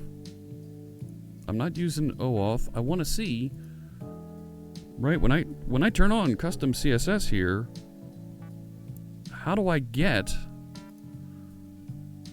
the messages and the configuration that are coming out of up here? How do I get that alert message?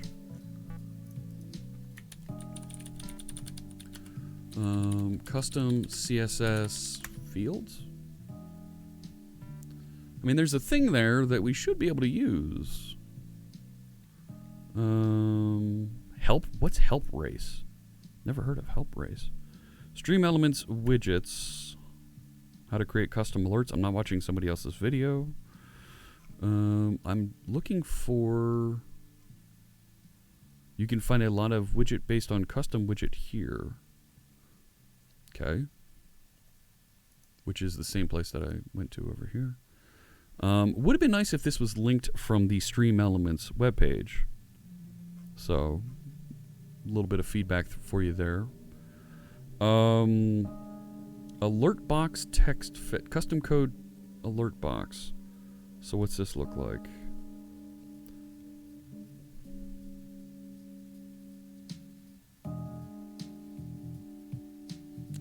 Okay. Span class, main container. Font name, dynamic font size, font weight, font color, highlight color, but they're already there. These fields are already there. Hey, Jay, I'm looking for how to grab that message and put it into my custom CSS.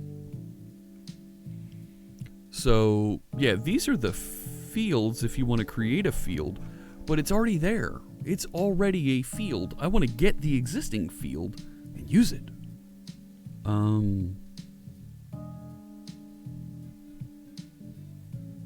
So, how do I use the fields that Stream Elements already let me configure?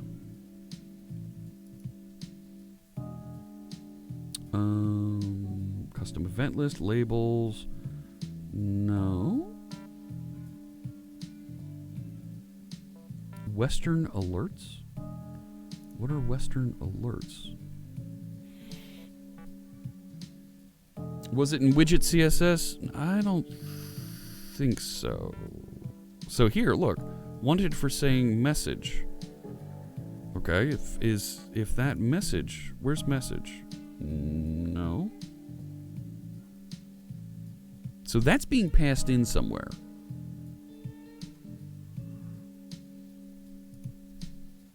Right? if I grab message, but message down here is the message that somebody types in. That's the Stream Elements API magic in the background. Wow. That's really a nudge to have me write my own alert widgets. If I can't if I can't just grab, well, here's the message that somebody keyed in, right? Or here's the message that it says under alert message. I feel like that was under follower, right? Well, I've changed that. But I feel like there was a thing. Let's try a different one. Let's try the cheer, right? So I do need to move it over to like that, but if I enabled custom CSS, there was a username dash container and then amount container. Somebody cheered. That's being passed in from somewhere. String to animated. See, const name amount, which are the same variables that it's grabbing up here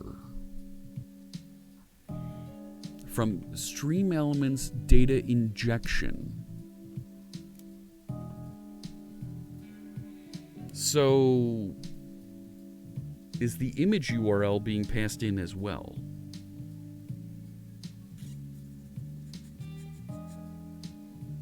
And I mean, this is just doing a find and replace, right? I mean, that's not bad.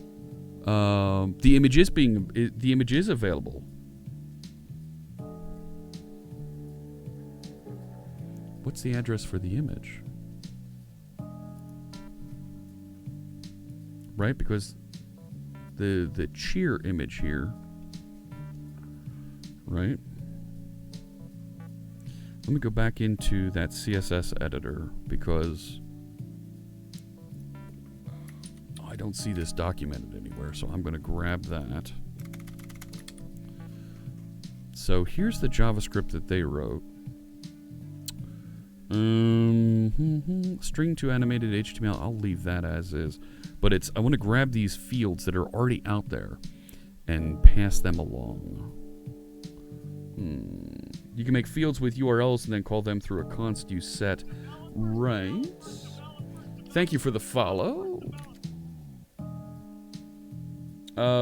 Is that, I'm not sure how to pronounce that. But thank you for joining us. Appreciate it. Right, it didn't. Did I just not save that? Yeah, it's still not covering all the way to the bottom. Right, that's CSS for the height of text container position relative height 290. I feel like I'm kind of chasing this, right? If I make that like really big, a lot bigger, or does the box need to be bigger? Is that my problem here? Right? 280.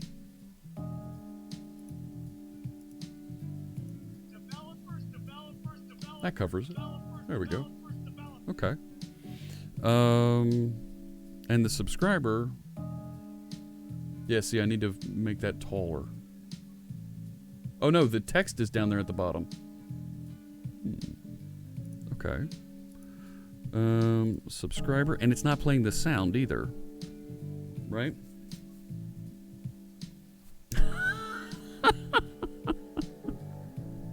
I see what you're doing there, Fierce Kittens.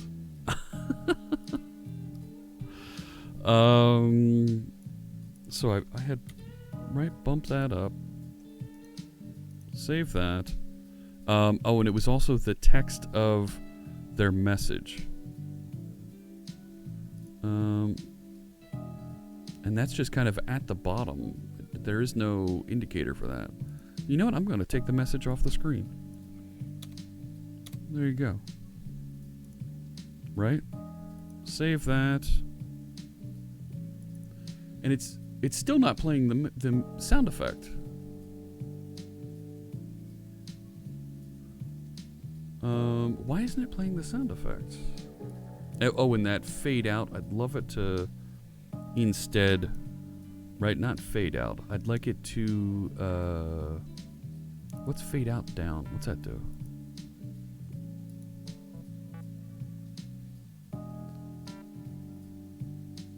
What's fade out down? Go. Go away. Go. It didn't do anything. I hope you feel shame. You know? Whatever. Okay. So I'm not sure why the sound effect doesn't play. I mean, do I have to really push this up here? Was it just not playing? It's still not playing.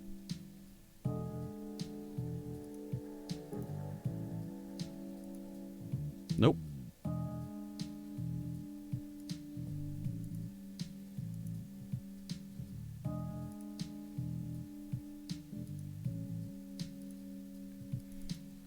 Nope. It's not playing the default sound. That's the default sound, right? And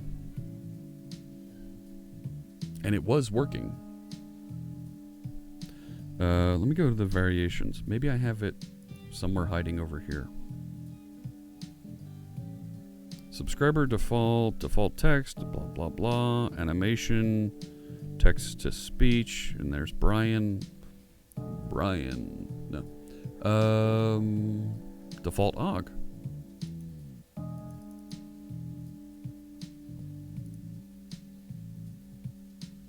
It's not even here anymore. There, right? I don't have default here as a choice.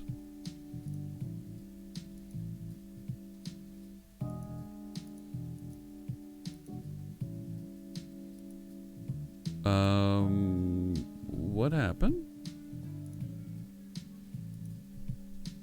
I mean, that's weird. Do I have 404s on the console? Good question. Wow.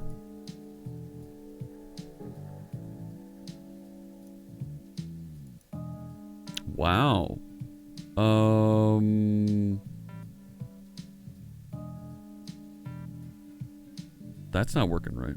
Skipped with missing audio on the TTS.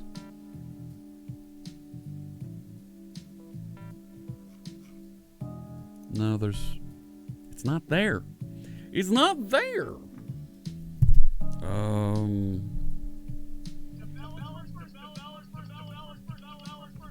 Thank you for the follow, Timmy.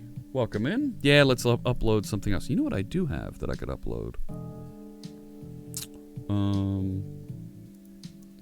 Let me see. Let me go over here.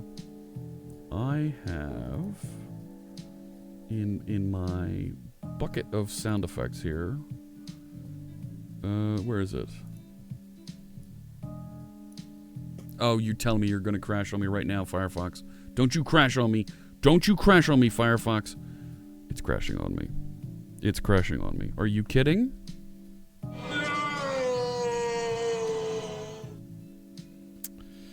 Yes. It's crashing.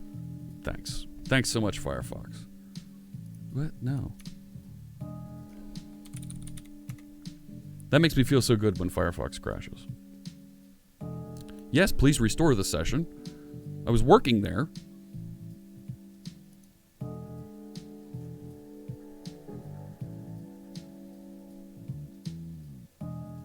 That wasn't a Stream Elements issue. That was a Firefox issue with the upload.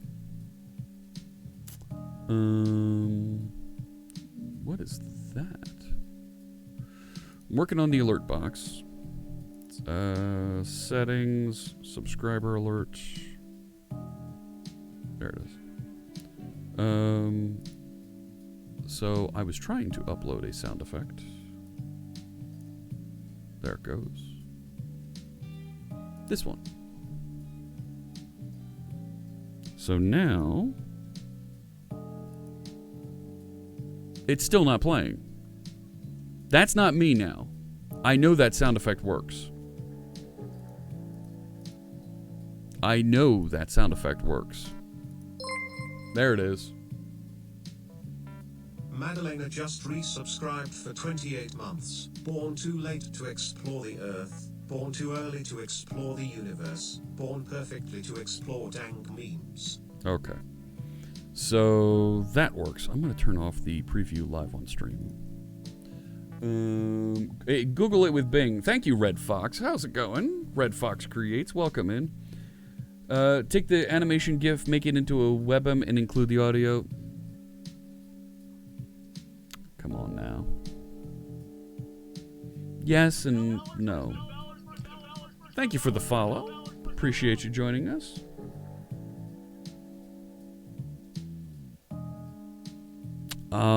We're cleaning up and refinishing the layout that we just rolled out here today.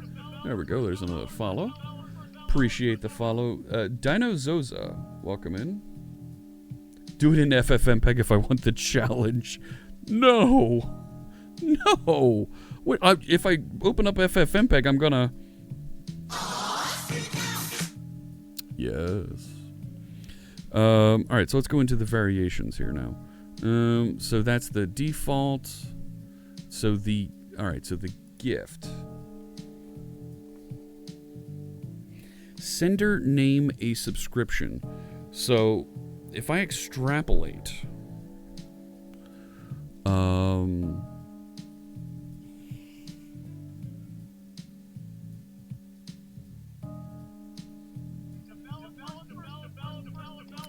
Thank you for the follow. Appreciate you joining us. Orbucks, welcome in. Let me open the CSS editor here. Go over to the JS. So there's name.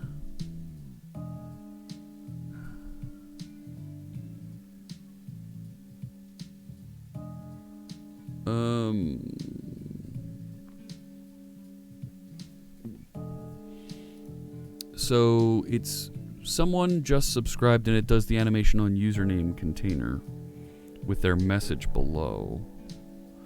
So I'm going to nuke the message. I don't want the message in there because I want to show just what's happened here.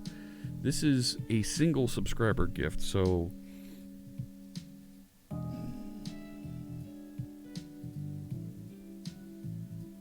this isn't simple. Username dash container, that's a span. What do I get if I have... Oh, I can't move that. Sender is this. Thank you for the follow, Illerhaze? Sender was that. Alright, so if I call this sender equals... Then I know it's a gift sub. These are hard-coded in the API. Great. Where are those variables? Is there some place that I can see documentation for those variables?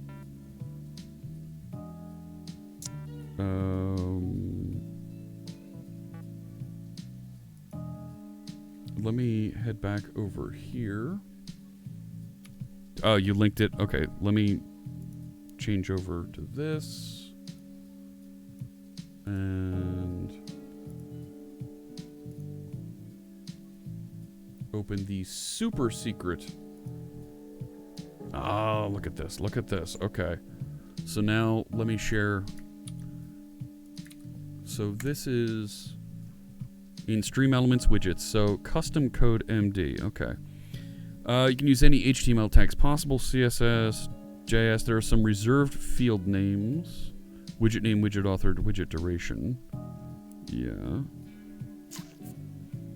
Alert widget. Ah, there we go. That's what I'm looking for. Now we're talking.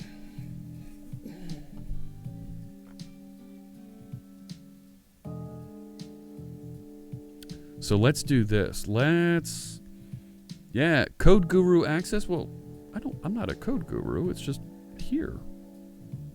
But this is this will do a thing for us here. So if we wanted to include the message with the cheer emote and whatnot, okay.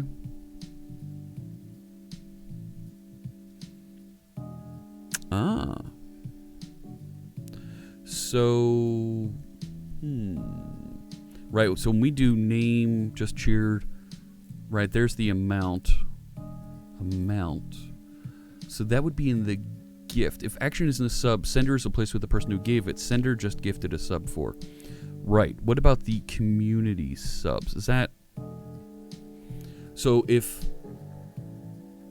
Okay, so in subscription, amount is going to be the number of subs. Okay. So if we have a sender and const is the person who received it, so the other one is count, because we're in subscriber, right? And the count was that just amount? Eh?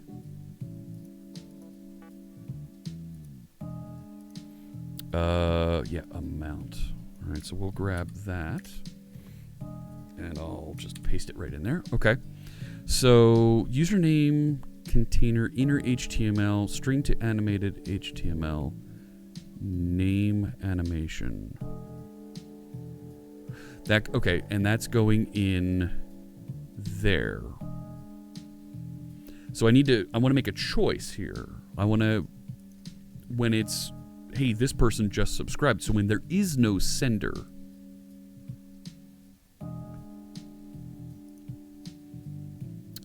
and thanks for the emotes here, Stream Elements. I don't need that, but appreciate it. So we've got several cases here, right? If let's start with the furthest out one, right? If count, right? So if count is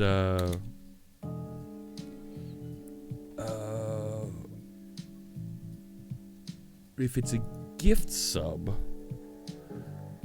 it would be, so if count is less than 1, right? So this would be renewing someone renewing their subscription, right? Or they're getting a first-time subscription. Right? So how do we know the number of months? Is that amount? If the sender, right? If sender is empty and the count, well, if the sender is empty, then it's somebody renewing their subscription, right? Then the text I want to put out for that would be, right? I would say username, container, inner HTML. Oh no. No, I don't want to do username container. I want to do, where'd I go? That was a worthless page. I want to do here. Awesome text container, inner HTML. I'm going to change the text based on this, which means that none of these other things actually matter. None of these variations actually do anything, because I'm writing all the variations myself here, and all the pivot to go around this.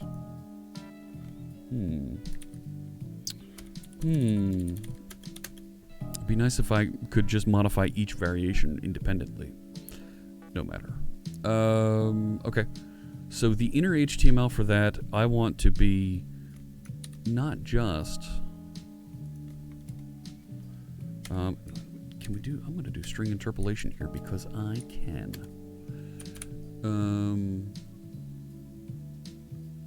Right? Not just that so-and-so just subscribed, right? That would be if they just subscribed and the count is 0, right? Or the amount is 1. and count less than 2. Right? So let me say done to that, and if I try subscriber event 1, Jilly just resubscribed for 32 months. Born too late to explore the earth. Born too early to explore the universe. Born perfectly to explore dank memes. no. So this is just whatever. Yes. Hello. Amount 1. And it's just that. You know, you can set up the variations to be unique. Yes. However, the variations... Well, now I've done it. The variations, when you go into here, the CSS editor is the same for all of them. So I had them set up to all be different, but because I went into enable custom CSS on the front, you have one set of CSS the whole way through. You don't have custom CSS for each variation. So that's not right.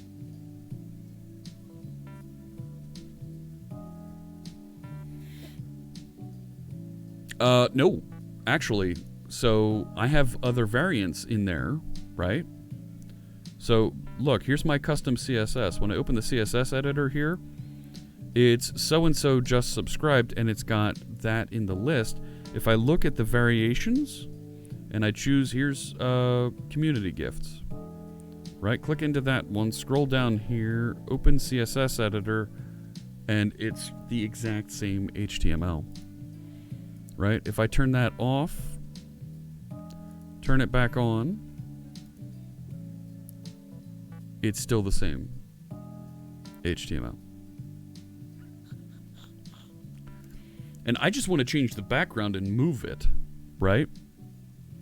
But you can't. So this feels like a real shortcoming to Stream Elements, that once you start editing the CSS for the alerts,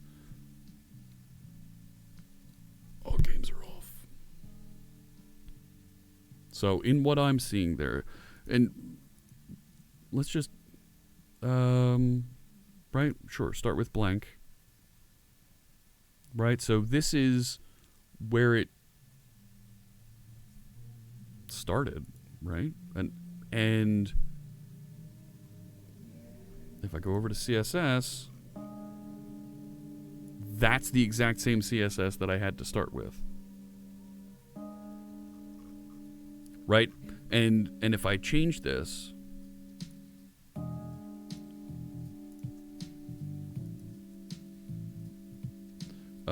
if I change, let's go into community gifts. Open CSS editor. It's still the default, even though there's something else. It copied it over, right?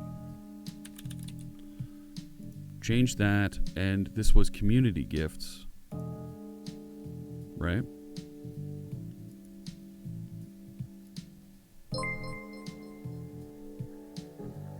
So just gifted 74 subs. That's a lot of subs. And if I go and do subscriber event 1, well, first off, that's not working anymore. Oh! It is doing different CSS. It is. Okay. I forget what this one was. But this page is broken. Let me save and reload. It does. It looks exactly the same, and it doesn't feel like it's bringing in what you already have configured for the variant. It copies over the exact same CSS. that you had for the front, which is actually kind of all right. But I need to go and write and add some new things into it. Head over here. So go back into this.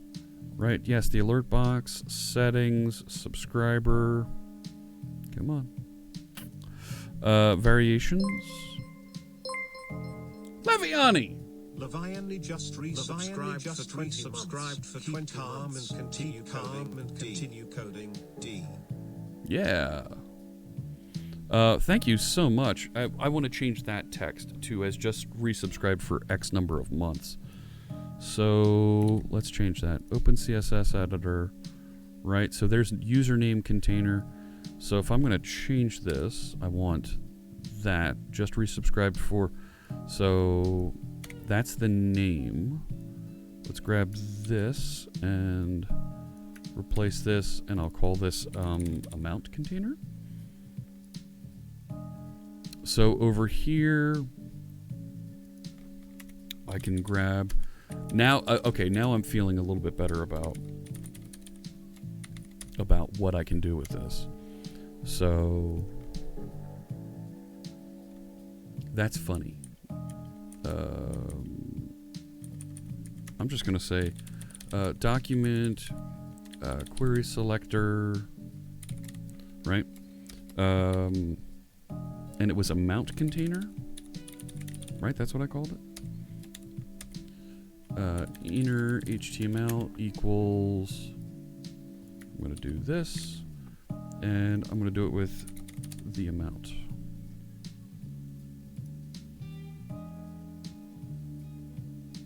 So, but it starts with the same CSS. I'm actually okay with that. So if we do that, so that was for at least 2 months. Okay, so let's do an emulate, subscriber event, custom, and let's make this 10 months, whatever tier, it doesn't matter. Go. No. That's not right. Barbara just resubscribed for 10 months. Do not fear a man that spams 1,000 memes. Instead fear a man that spams Hey, Sean. 1,000 times. Nah, we're doing a little bit of stream elements configuration here. When months subscribed is at least 2, okay. So, well, look, it dropped all the code that I just wrote. Yeah, all the code I just wrote is gone. Right?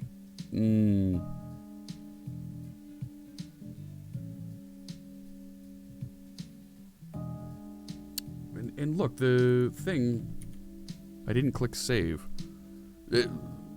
Save sends it out to the, sends it out when it, right? Just in, save variation? Is that what I didn't do? I mean, alright, we'll go in and try that again. CSS editor, so I added,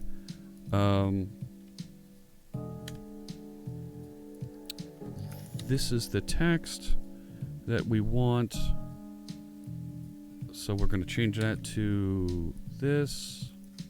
Just resubscribed for, and we'll change that. Place it here, and we'll make this a mount container. Right, go back over to the JavaScript. JavaScript. Const amount equals amount. I'd really like to be able to do this in Visual Studio Code, you know?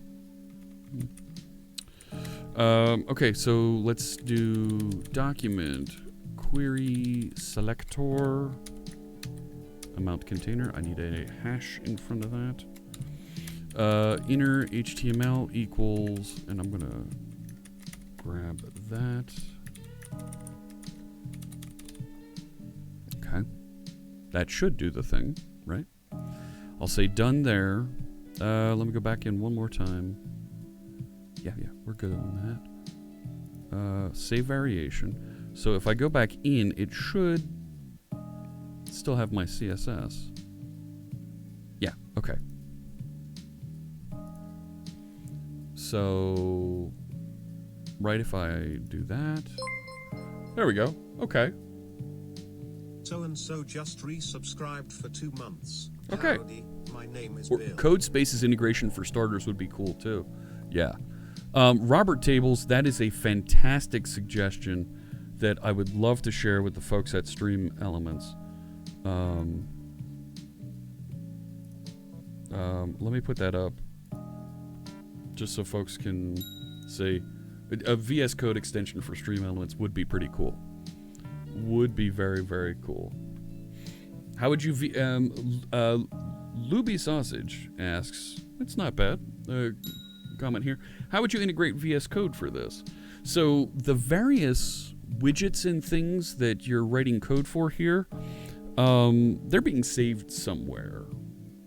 It'd be nice if I could open a VS Code session that shows me right, here's all the elements in your Stream Elements, and be able to pivot back and forth and edit those directly using something like code spaces to push those back and forth. Yep. They call it a CSS editor, but it's not really a CSS editor. This looks very broken. This was right, let's delete this. That was supposed to be the hi, I'm Scott, I'm new here. The new subscriber. Well, yeah. Stream Elements, there you go. This one is the one that so I need to make sure, let's get the image. Oh, that's a video. Thank you for the follow. Yeah, look at that. That's an MP4. Jonas, welcome in. SKSS. Thank you for the follow as well. So we're going to need to make that a media. Right? And we'll get that lobbed in there. If I say open CSS editor, yeah, see it's... And what, to show movie, is that media? Is that what I'm thinking? Oh! Thank you for reminding me. We started training the bot earlier. Do I have a bunch of these open somewhere that I need to... Nope, not that one. Was it here? Nope. We were training the hat earlier. So let's head to Custom Vision AI. Yeah, it was a private window and it got crashed. I've got to do the sign in gimmick here. Add Gmail account. The number of times I key in my email on this stream, I tell you. Loading my accounts. They're loading. They're loading. There we go. And untagged. There we go. There's a bunch more hats that we can identify and load up. So we started putting these in as Visual Studio 2019. That's so copy that. There we go.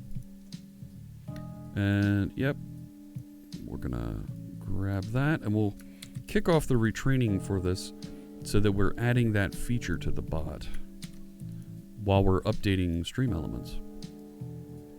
So this is an extremely unique feature here on Stream. Nobody else does anything like this, where an artificial intelligence will wake up and tell you, oh, here's what's going on stream. That's just wrong. I want to delete that one. Forget that. There we go. That's better. Right?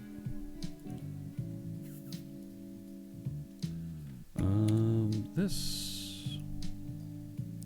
There we go. That's nice at a different angle. You know? And I'm kind of proud of some of the things that we've done around this. The AI here on stream. So now if I go over, we should have show 9 more. Yeah, there we go. Visual Studio 2019. It knows what that is. So let's start training. Quick training. This bot will take over the world. Well, I don't think we're doomed yet. I'm going to let that run, and we'll go back over to Stream Elements. So this is for a new subscriber. So this is somebody brand new, and I wanted to show... Right, is it a media tag? Is that what we need for playing the video? Right? Right, HTML, is it... What, right? Media tag? I forget. At media rule, it's not audio, video tag. Is that what we want? Video tag? Video, width, height, source. I don't need controls. So if I just do video and source, will that give me the thing I need? Video, source equals, that's not right, that's not. So it's going to be something like that, but I need this. Copy video location, right? Open the editor, and that's that. So let's change this to say, welcome, who just subscribed. Right, so they're a new subscriber. Yeah. Oh, I think there was just a single gift, right? So if let me save that, and let's do, right, this is a new subscriber. So let's go custom, amount is 1, tier 1, go.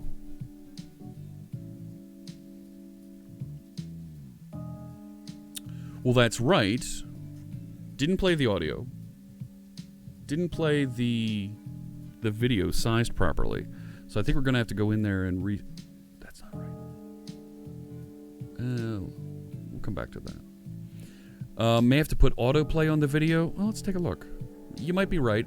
I probably have to size it also, right? We know the height is 290. We know the width is 270 because that's the size of the box here above my noggin. Is it autoplay? Autoplay. Okay. So if we do that, done. Come on. There we go. Save, emulate. Hey. I'm Scott. I'm new here. Well, okay. That looked right. And I want to do gift also. Robert Tables, you know what? That's a very good point. Let me put that comment up on stream. This isn't normally the type of content I do on stream. You're right. But it is eye-opening to some folks who aren't familiar with what's involved in putting into a stream. All of these little configuration bits, they're a lot. There's a lot going on here. And Hugo, thank you. The oil tank vision project that we did, a little IoT device that took pictures of the gauge on my oil tank. Yeah. And the Stream Deck plugin, they were some pretty unique projects that we did here on stream. Okay, so I think I have that for the welcome a new subscriber. But I also want to have the gift to one person, right? I gave a gift. If I give a gift sub, I give a gift sub to my mom. So I want to be able to say, so-and-so gifted somebody else a subscription. So I think that's going to be similar to the subscriber default. So I'm going to go into, not that one. Let me go into, oh wait, no, I had a different animation for that, didn't I? This is like mob programming. You're right, Jonas. A little bit too much of a delay. I don't think I have the long delay turned on. Thank you for the follow, Inca. Welcome in. Right, if I want to change this, I also had that animation. Where'd it go? Right, welcoming a single gift subscriber. Let's do the celebrate. Let's do this one. Where I also had Happy Jonah Hill. When we're gifting a... let's do this one. Let's do Happy Jonah Hill. Right? He's so happy. No, stay on page. Stay on page. Copy image location. Open the CSS editor. We're going to change this to image. Like that. Did I...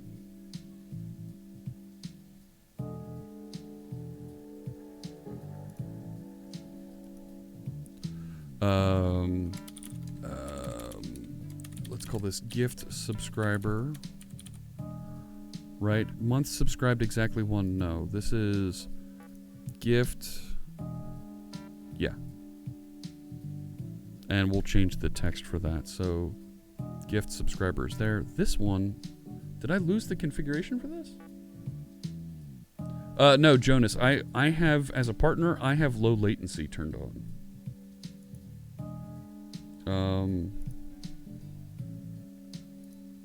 I have a low latency capability here. Yeah, to give you near real-time interactions. So, I'm not sure if everybody's allowed to have that, but I definitely have it turned on. So, yeah, it is about a 3-second delay after it bounces over the satellite and through the inner tubes and across the net and into your home and out there on your phone. Yeah, it's a few second delay. It's going into space. Fritz in space. Squirrel. There you go. All right, so let's open up the CSS editor here. And, right, this is not... I don't want to change new subscriber. I want to change gift subscriber. So let's go back into that one. If only Twitch had bought the faster than light tech. Nope. They did not. And in fact, they are taking the faster than light tech and putting it into Teams, Microsoft Teams, so that you can stream to all your rowdy friends and coworkers. Wait a sec.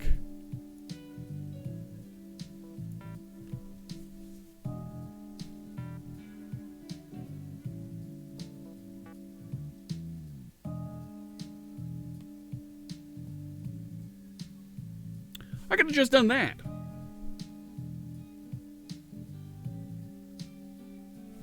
Fine.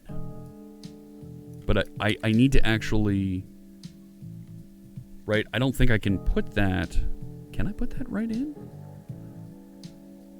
Right, those fields are being replaced in the JavaScript. Oh no, I can put them in the HTML.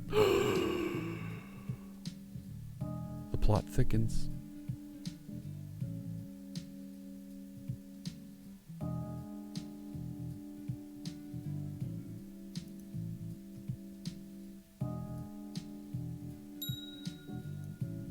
Hours of development can save you minutes of reading the docs. You're not wrong, sir. I'm surprised somebody hasn't put on the to-do list, read the stupid docs.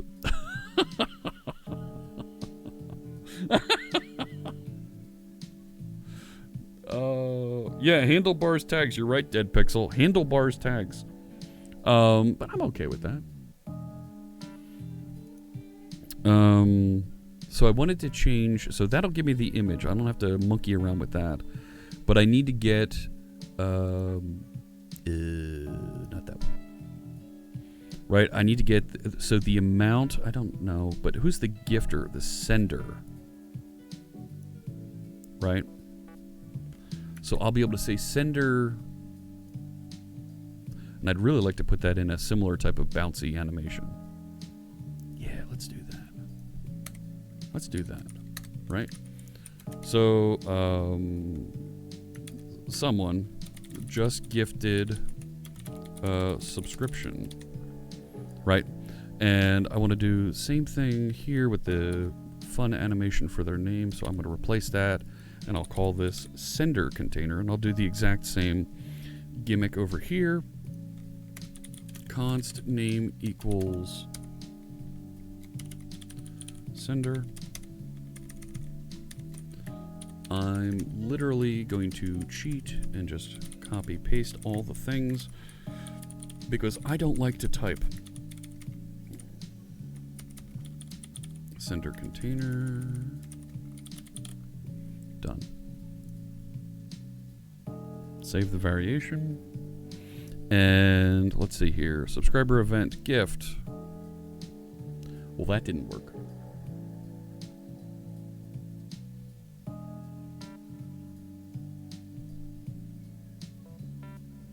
Well, that didn't work.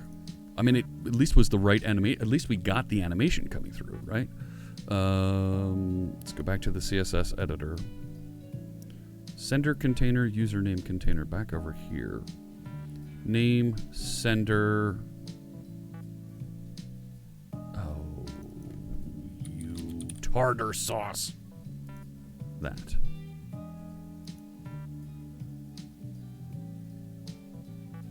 Intergalactic Fritz. Let's see here. Subscriber event gift. There we go. It's not playing the sound effect. Why isn't it playing the sound effect? What happened to my sound effect? I like the sound effect. I really want to know. Did I not wire up the sound effect? I'd like the sound effect, please. I don't want to just upload sound. I want the bits sound effect. There we go. I'd like to know what that volume is too. Right? That would be kind of cool.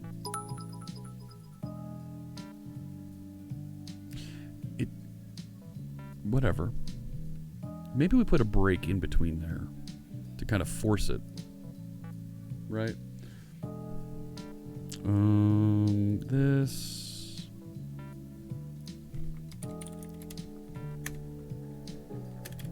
Right? If I do it like that, I could even do it as 3 lines. That might be... Right, let's see how that looks. There we go. Do I do it as 4 so I have people's names on their own lines? I think 4's good. 4's good. Hey, Brave Cobra. Right, so...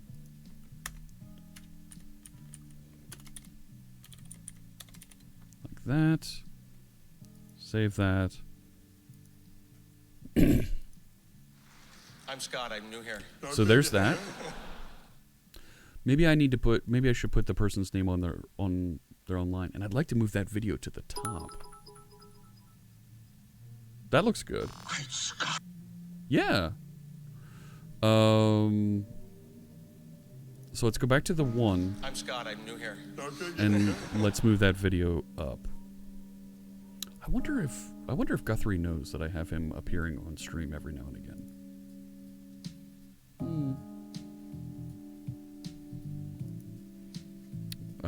I know Scott Hanselman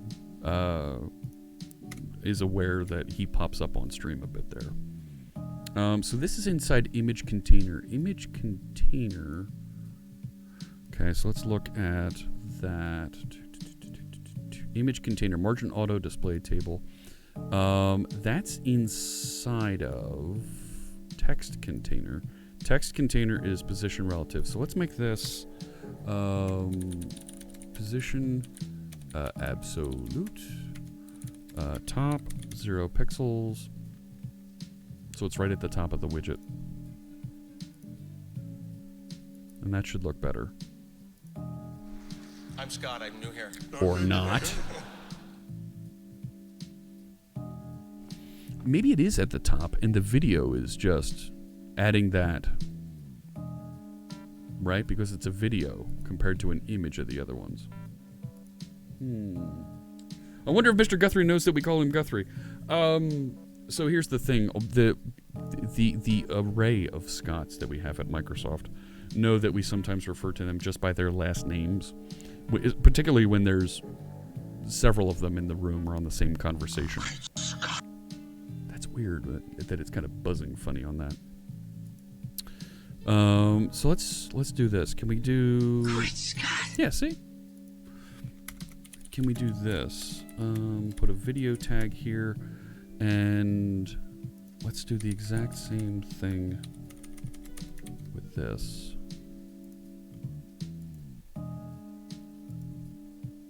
And then? Now, see, that's weird. No, I'm Scott. it I'm doesn't new move it here. up to the top. I guess I'm going to leave that go. And that, right? There's the gift. That looks good. So I still needed to do the community gifts one, right? So let's Blakely just gifted 23 subs. 23 subs. So that's the text we want to have pop up with that image. So let's go back into this, change that to image. So we're gonna say username container just gifted span ID equals count container subs. Okay. And we're gonna take that. We're gonna do the exact same things that we have over here. Was it amount? What was amount?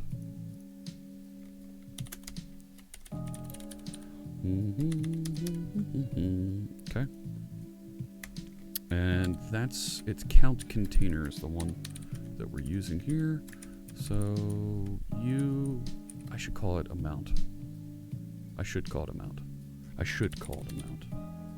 It'd be right to call it amount, so I have the same going all the way through. That'd be the right thing to do. Totally the right thing to do. I need to go rename the thing. Alright, changing this. So now instead of username container, amount container, and we'll put that with the amount. Go back over here and amount. Done. Save variation. And subscriber event, community gift. 70. Chelsea just gifted 70 subs. Wow. The username container is, in fact, a Robert of the tables. So I think I have these all working. So there's the default. Community gifts. So-and-so just resubscribed for 2 months. So-and-so. Do not fear a man that spams 1,000 memes. Instead fear a man that spams a meme 1,000 times. Thanks. There's the community gifts. Gifted 0 subs. Somebody just gifted 0 subs. Do not fear a man that spams 1,000 memes. Instead fear a man that spams a meme 1,000 times. Thanks. I'm Scott. I'm new here. That one. Okay. Good. And then the gift to 1 subscriber. That should pop up. Good. Now let's make sure that these all fit. So I'm going to turn on preview live on stream. And I'm going to save. So now it should update here above me. There it is. That one looks right. So-and-so just resubscribed for Yeah. 2 months. Okay. Howdy, my name is Bill. Bill. Maybe we Somebody should. just gifted 0 subs. Howdy, my name is Bill. Maybe we should push the text for that down. Maybe another 30 pixels, 30, 40 pixels. I'm very precise in how I do these things. Text container top. Right, let's move that down to like 170. I wish I could preview it right there instead of having to pop all the way out to over here. Let's give it about 10 more pixels. Somebody just gifted 0 subs. Howdy, my Yeah, name is Bill. Hi, Bill. Here. And we'll give that 180 and call it a day. Right, the back and forth here is pretty rough. Nah, I'm going to give it 10 more. I'm going to give it 10 more. Hey, sympathy. Born too early to explore the universe. Born perfectly to explore dang memes. Oh, take care, Eagle. Is the music just that groovy? There we go. And can I tell you, I really like the new intro music. There we go. That looks good. Can I make the name Lime? I want to make sure the names are in Lime. Yeah, shut up. I get it.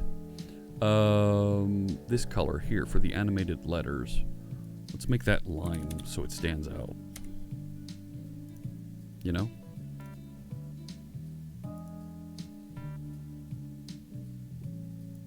Right? I mean, gosh, everybody will see that green sticking out. How you doing, Sympathy? Good to see you. So now I was looking at how this one lines up. I'm Scott. I'm new here. It's all right. Let's mute the audio here. But let me change their name to green. I'll take a look at the chat in just a second. Done. Save that variation. Save that. There we go. I'm Scott. Hey, Fohammer 419. Hello, hello. That looks better. Oh yeah, very new graphics, Sympathy. Oh yeah, check this out, right? We can head back over here. Oh yeah. All kinds of fun happening here. And I've even got that. And take a look outside, see how the weather is. Oh, perfectly sunny in Philadelphia. It's always sunny in Philadelphia. What did you expect? So we'll head back over to the code.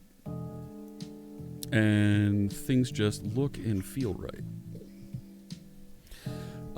That gift sub, let me change the color there to lime, and that'll do it for that one.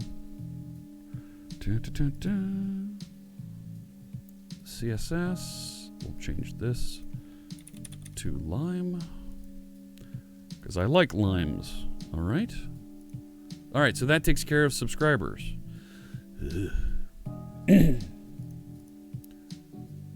Cheers.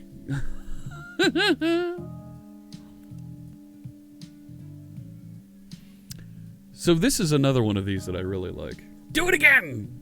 Do it again? We're going to do it again. Absolutely. Oh, look, the timer. The to-do list stopped. So this, right? So if we look at how cheers work, right? My name is Bill. That's just wrong. No, your name is not Bill. This is a video. Okay. So if we're going to do that one. Nope, no variations. Animation settings. That's fine. Where's... Yep. CSS. So instead of this, it's going to be video autoplay width equals 270. Let's just leave it at that, right? Source equals video. Yeah. That should do it. So-and-so cheered, blah, blah, blah. And message. I'm going to get... Yeah, we'll leave message. And I'm just going to change this to line. But I want the text. Now let's see what it looks like. So, cheer. My name is Bill. Let me add some value. Font's too big. Font's too big and I need to put the background on it. Alright. So, font size right there. I think, didn't we take it down to like 16? Was it 16? And we need to put the background on here. I had the background here. Ah, the font size was 14. Right. Do those. And there's my background. Set that up. Do this. Let me add some value.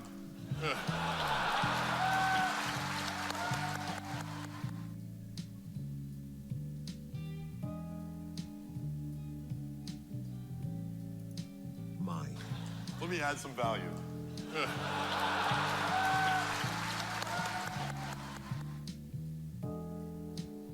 I don't know about the animation deal underneath of it. Let's take a look at that.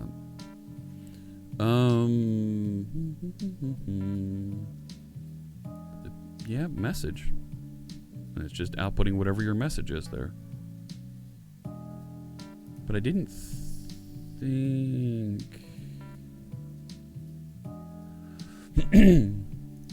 Alright, we'll leave that one. Because it now works and, right, it overlays properly. Right? Make sure. Taking a look right above me. Let me add Yep. some value. I think we need to make it just a little bit taller for the cheer alert. Just a smidge, like 5-10 pixels. You know? Go into the CSS. It would be nice if I could set an overall theme. Right? There was somewhere in here. Yeah, in the text container. There it is. Right, let me just put that to kind of force the height appropriately. Save. Do one more cheer event. This shouldn't be echoing here. Let me add some value. That's better. Okay. Cool. Next. So that was cheer. Host. We don't get a lot of host. There we go. Look at that. So-and-so is now hosting my stream with so many viewers. So I want it this way. And we're going to do, yep, custom CSS. So that should be like this. So is now hosting my, yeah. Let's update over here. Down here. Width, 270 pixels. Height, 280 pixels. Background is RGB. 32, 10, 72. There we go. Done. And host event. Well, that's not right. That's not right.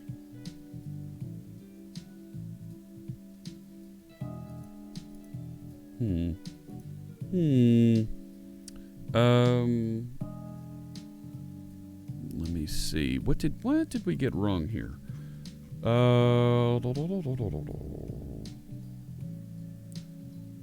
It's with the image, right? The image is not the right width, right? Maybe if I just force the width. Width equals 270, right?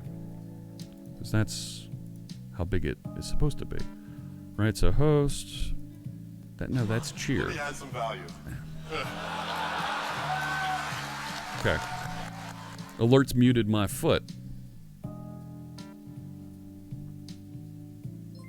Okay, font size is wrong, but we're getting there, and I need to change the font color. So let's go back, and the font size that I was using was, what was it again? 14. So we will change you to 14. Change this to lime. And that to 14. Done. So the host. That's really small. Let's make that bigger.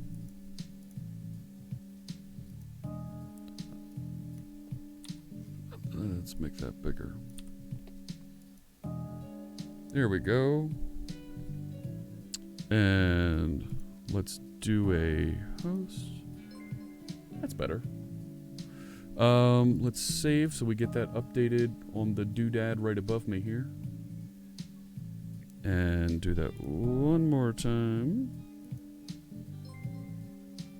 I need it to animate in a little bit faster. Fade in down. 0.2. Right? Gotta get there fast, friend.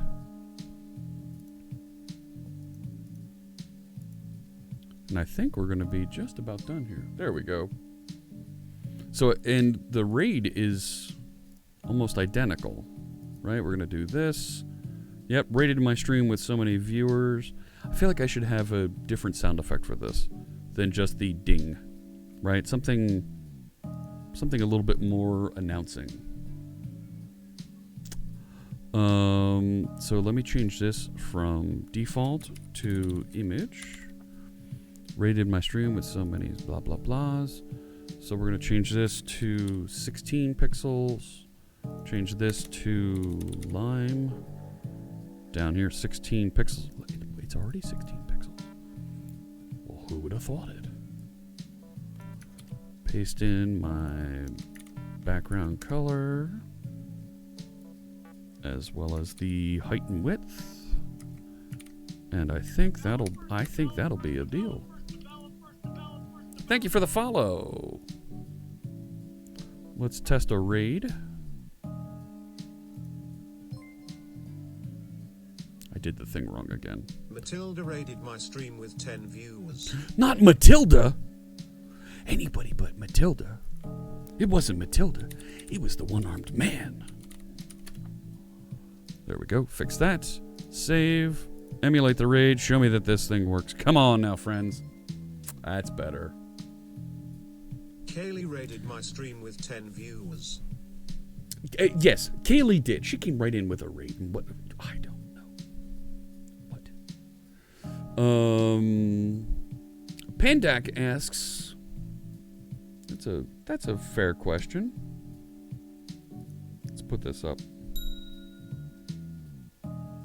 Is it hard to learn C++ if you already know C#? You're going to see similar object-oriented structures, but you're going to see things break up. You have header files and you have code files. I would defer to somebody like Fierce Kittens, who's got extensive programming. She's got a tremendous background in programming with both languages. I know there's a couple other folks, but looking down the list of folks that are hanging in chat, she's the first one. But I would suggest that it's not hard, but there's new concepts that you need to learn, and some of the object-oriented features are still out there. So be aware. It'll take some time, but certainly not as much because you've already got a good object-oriented background. Air Raid Siren. That's not bad. That's not bad. There are, YouTube royalty-free sound effects, and we're going to go find that Air Raid. Royalty-free sound effects, that's a channel, but there's actually a YouTube feature somewhere that'll get you that. It's like, yeah, here we go, the audio library. Right? What's the link to that? Sign into YouTube Studio, Creative Commons website, blah, blah, blah, blah, blah. To choose when you've just clicked the doodad to download it. I don't want to.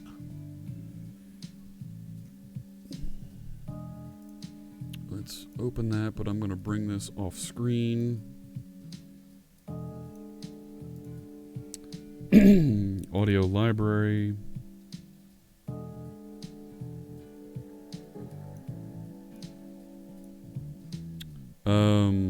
Sound effects.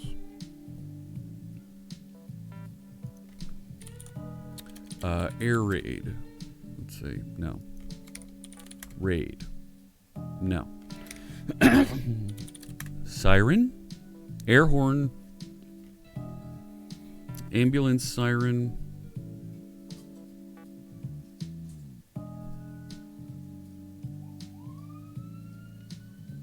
No. Emergency siren approaching. Emergency siren close. No. That's it. That's all we have here. Wooden train whistle.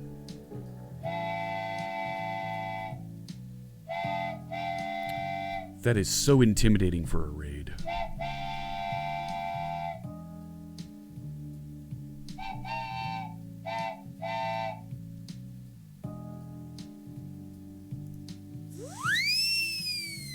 No. That's... No. No. No.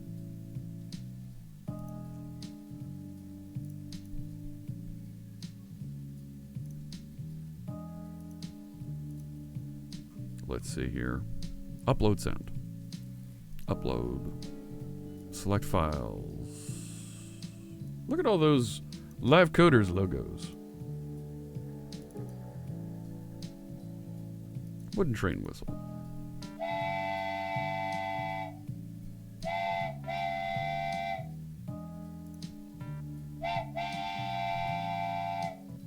That's a long whistle.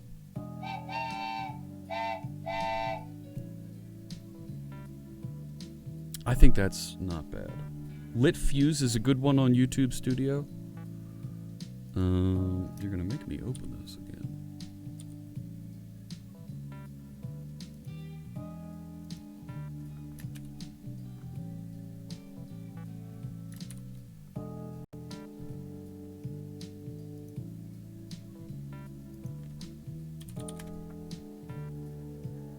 This one?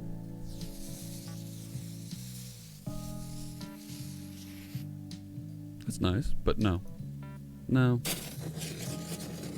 I don't want weapons types things. I like the funny train whistle. We'll shorten that up and... Wait a second, I can shorten that up. I've got the power. I can do these things. I have audacity. Tornado siren. That's not bad. That's not bad. Oh my. Right? Where'd it go? Right? I had it.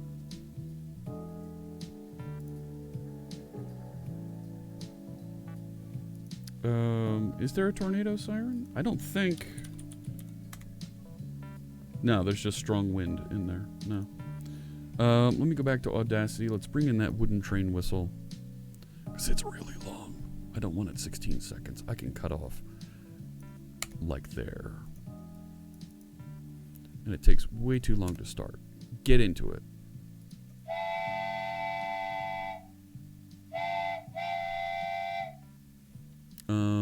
Let's cut off a little bit there. I can make this a little bit shorter in the middle. That's not bad. That's not bad at all. Let's normalize, see if we can get that a little bit higher. See if that doesn't sound too crazy. Yeah, there we go. So, let me put this in my stash of sound effects that I have all over the place here. Okay, I'm calling it Raid Whistle, and no, go back over here to the Stream Elementses. Stream Elementses? Sure. Upload a new one, select files. I know I'm off screen, that's okay. Raid Whistle, there we go. This one. So now when we emulate, well, save that deal. Emulate, raid event, and we have some people coming in. Too quiet. Copperfield raided my stream with 10 viewers. Not David Copperfield. We need to save that update with the sound. Esther raided my stream with 10 viewers. Yeah, I hear you. There we go. That's sufficiently annoying. Suzanne raided my stream with 10 viewers. Terrific. I think that's all the alerts. Last thing that I want to add in is Capagen. So I had Capagen in here with my old layout. Let me take a look back at chat. Greg says, I especially like the new use of real estate, liking the alignment of the side, giving more editor browser space. This is actually something I'm criticized significantly on YouTube, is that I have too much going on over top of my content. So that's why I like moving things to right over here, so that there's literally this bar of content and this knucklehead that is not sitting on top of the code. So I feel kind of good about that, you know? Thank you. I appreciate the kind words, Greg. Really appreciate it. Let me see here. Where is it? Full face coding is what I used to have here. Thank you for the follow. Brit O Coding, welcome in. Hey, we can mark, can we have a moderator mark number 6 done? And we're working on number 7. There's number 8. Read the stupendous docs. So we're gonna work on number 6. We're gonna get Capagen. This is the really old layout. Oh my gosh, who would do that? So we don't want that anymore. No. V2. It's like I called it V2 full screen, not with guest. Hey, there's the pre-roll I had for Scott Hunter. Starting soon. When I had .NET Rocks. My book club. We've got to do the book club again. That's got to be a thing at some point. Where did my V... It was like V2 full screen. Not with guest. Yeah, full screen code, this one. I think this one has the Capagen on it. I want to make sure I copy those. Hugo's enjoying managing the... there we go. So, settings on this one. Chat emotes. Show all. Enable emoji. And that's subscribers only. 5 emotes per second. There is no emote explosion. Emote explosions for cheers. Raids. I don't have purchases. But cheers and raids. 95 emotes. Let me just copy that so I can remember it. Because I barely remember my kids' names. Enable seasonal hats. Right, so I've got that. I'll just kind of kick it over there. Use the entire screen for emotes on this one. Alright, so let me go back. So here on this, I'm going to edit and I'll add in the Capagen widget. I'm going to add a widget. How do I add a widget?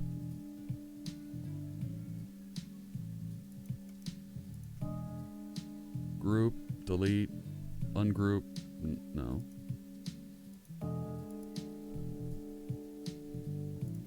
Oh, there we go. Engagement, Capagen, there we go. Use the entire screen, emote size I had at 80 pixels. Because I don't need you taking over my entire screen. Thank you very much. Can I just type that in? No. And I can't use the arrow keys. There we go. Show all, enable emoji, subscribers only. Because I only want subscribers to be able to put stuff up. 5 emotes per second. 5 emotes per user per second. Emote duration on screen. Yeah, let's make it 3. Okay. So and the emote explosions. Yeah. Animation. Bubbles. 400 emotes? No. Let's show a lot of emotes. We're not doing it on follows, subscribers, tips. We'll do it on cheers. And we'll do it on raids. Yeah, we'll do it on subscribers too. Sure. Select emotes. I haven't done the select emotes deal here in a while. Twitch sub emotes. Yes, please. Use... yeah, use all of them. Sure. Go ahead and use that one too. I need to bring in the other emotes from our friends. Yeah,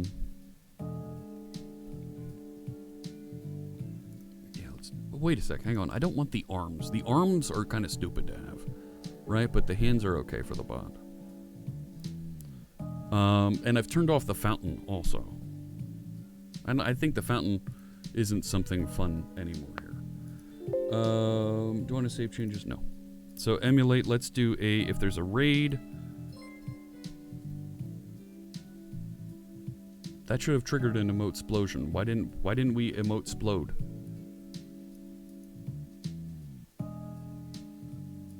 Why no emote explosion? I want explosion. Right? That should have done a thing there.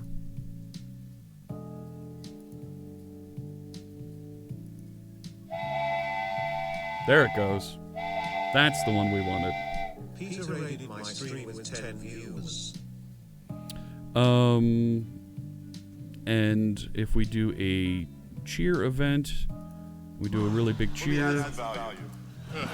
There goes the emote explosion. Now, do I need to select the emotes differently for this? Oh, I see what you mean about I didn't select the deal. Yeah. Save. Okay already.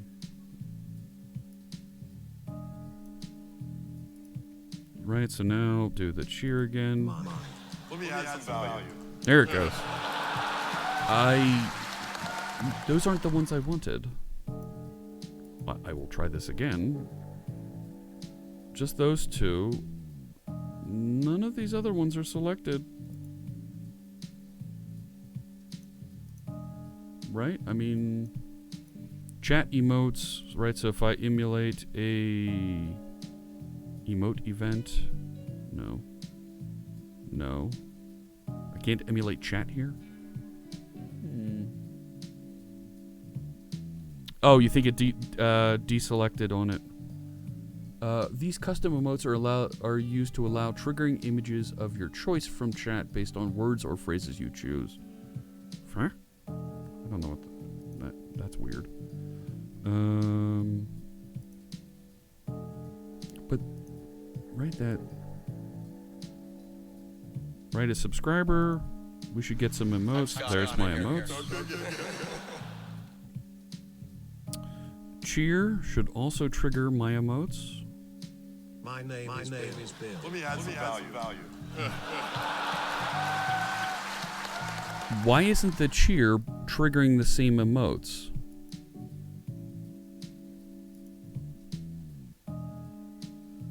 Right? And the raid. Okay, the raid is. Peter raided my stream with 10 views. Okay. Maybe I need to. Right? Turn off that. Submit. Select the emotes. It still selects it.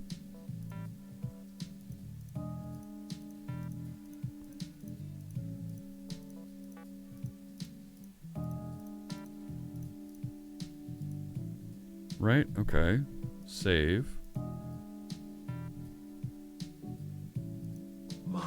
Let me add some value. Wrong one. Shouldn't be doing that one. The raid is it pushing the right one? That's right. Okay. Subscriber. My stream with 10 views. I'm Scott. I'm here. Okay, that's right. So the cheer, it looks like it's putting up the cheer mode that came across. I'm going to turn that off. I feel like, yeah. And that's correct. Okay. All right. I'm good with that. I think we're properly done number 7 now, reintroducing Capagen. So that's Capagen. That's all how your emotes will go flying across the screen. So when you do things like tacos, oh yes, there's tacos. It didn't fly across the screen. Right? Chat emotes.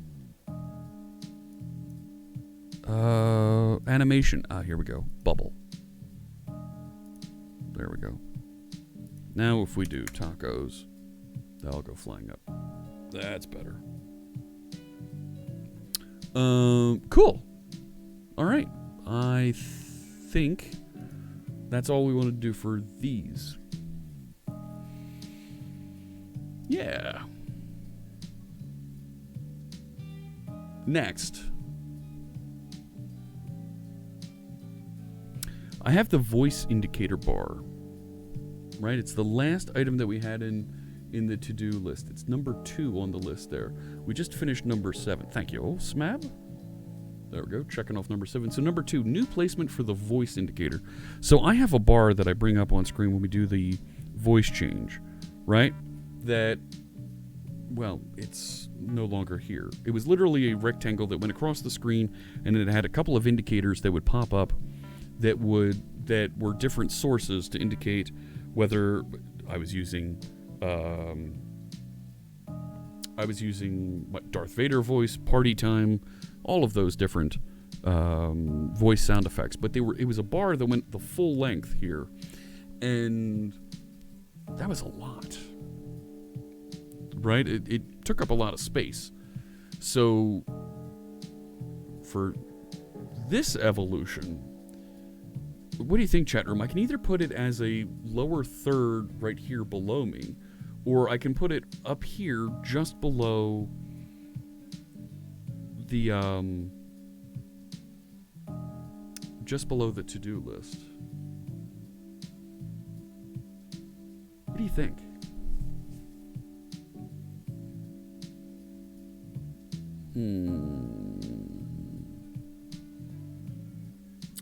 And I was able to put up a timer also so that you could see how long I was doing each of either editor hijinks or the voice mod.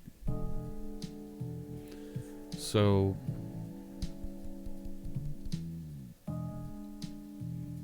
you know, we've only got about a half hour left together.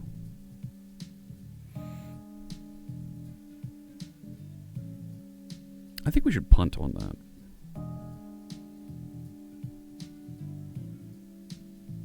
Let me punt on that, and I'll take care of that off stream. Oh, we need the redemption widget. You're right, the channel redemption widget. Okay, so the channel redemption widget, that's a good one that I can add back in the way that it works, and maybe we consider having it appear using some of the user interface that we've done, some of the user interface work that we've done here. So the channel redemption, here it is. It's attention/points. So I can do, get rid of this.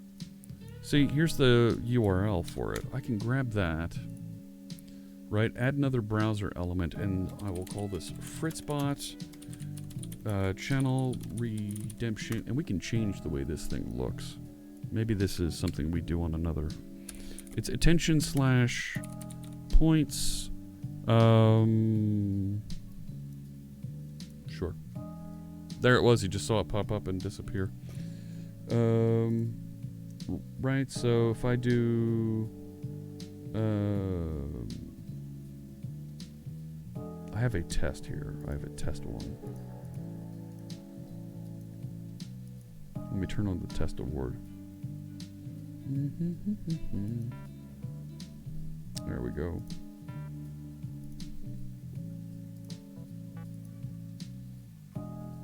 Oh, rats. You're not going to show it to me. You're not going to show it to me, are you? Punk. But I'm feeling really good about how this looks, how it feels. So much fun that we're going to be able to have here. Yep. So that's the way the channel redemption works.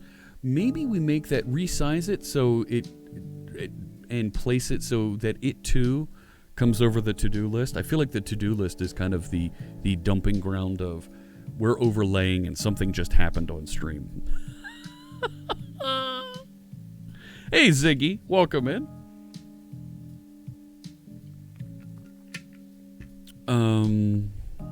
We know the size of that, right? We know it's 270 by 270. So I could format this code.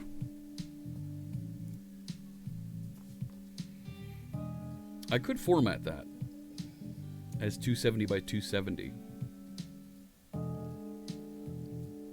and place it appropriately.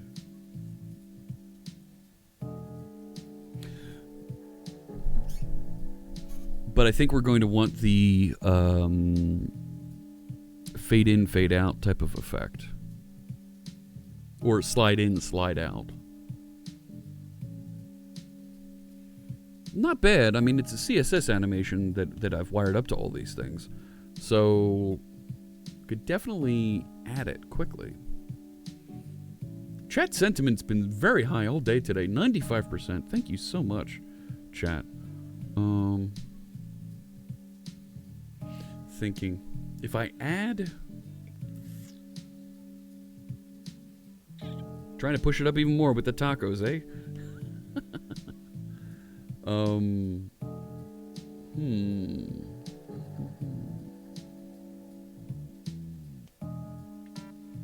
Uh-oh, look at that. You fade in, you fade out. Hands up now, hands down. Yes, a little bit of Limp Bizkit there. If I were to change this, right?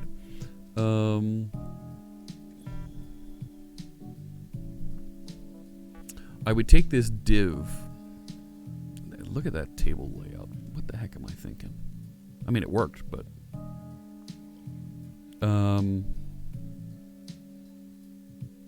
This would be just a bunch of CSS modifications. Let's run this. And, see if we can wire this up quickly. Yes, here it comes. Alright, so if we go attention, yep, points, there it is. Back over to Visual Studio. So down here, on redemption, and it runs this code. So I should be able to call hub on redemption. It has a bunch of objects that we gotta pass in.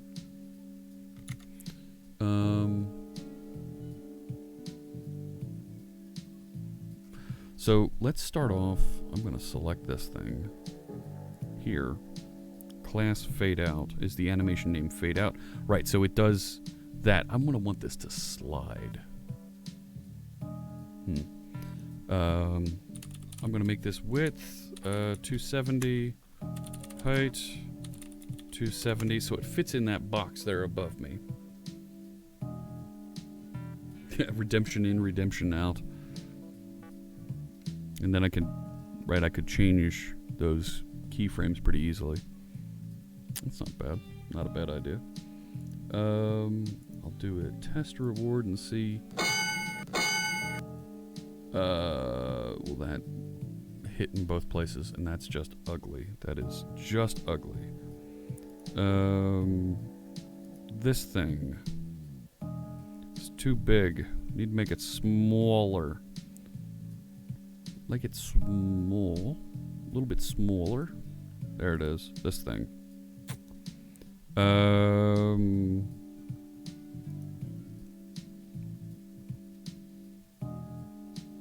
It's 112 by 112, which is literally half the width of the thing.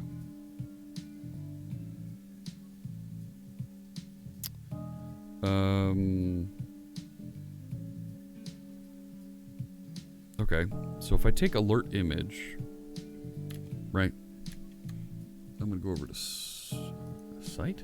Is that being referenced in here? Nope, it isn't. All right, fine. Come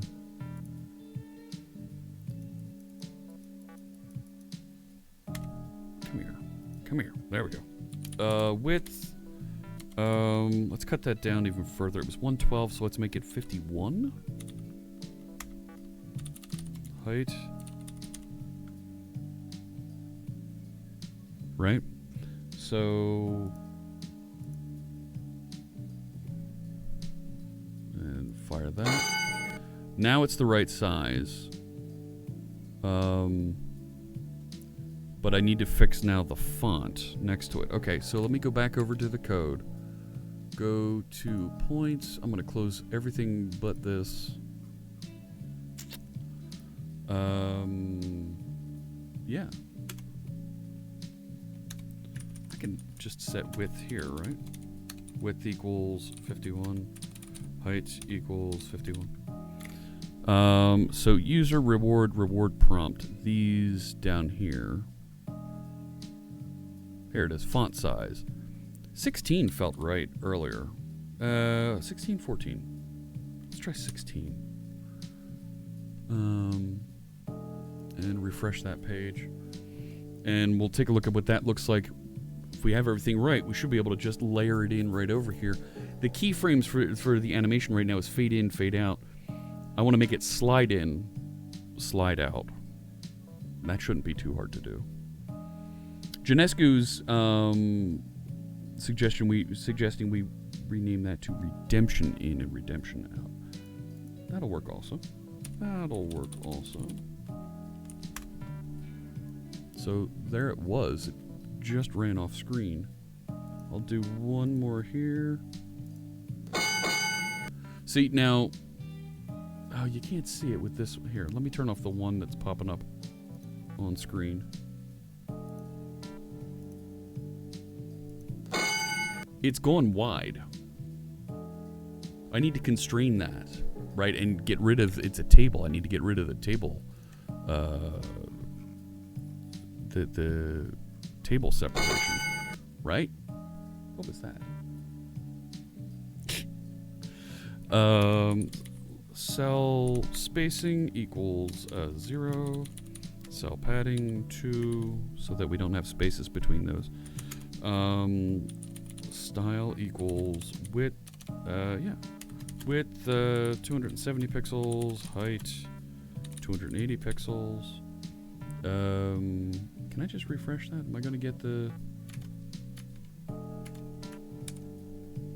Nope. Well, maybe.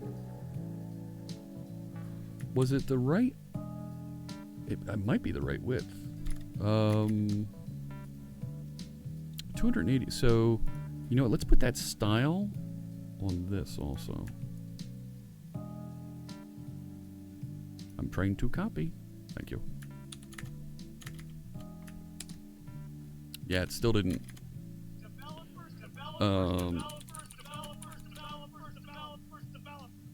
Is that from Stream Elements? That doubling that I'm hearing? No, you know what it is? No, I don't know what it is.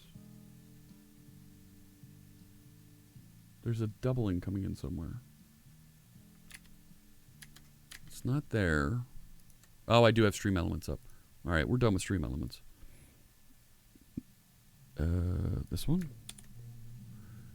Yeah, I needed to fill the full size, right, of 270 by 280.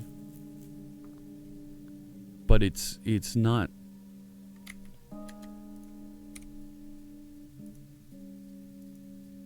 Yeah, look. Alert, and it's 1614 by 92, right? That's... No. I'm trying to force the size of these things here. Is there something... Do I have a style set up or something that's... gosh. Let's look here. A little bit easier to see. Fade in, fade out. I don't want alert star. Right, but this thing... I mean... I hate putting bang important on these things, but...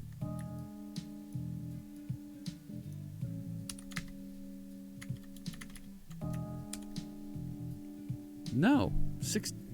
Oh, wait, that's class fade out. Well... Yeah. I wanted to take up the full size. Nginx 3D, welcome in. Thank you for the follow. Why isn't it adhering to this? Right?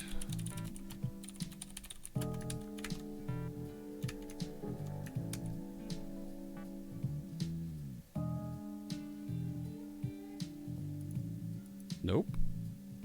It's taking the full size of this. I went to Visual Studio, please. Thank you.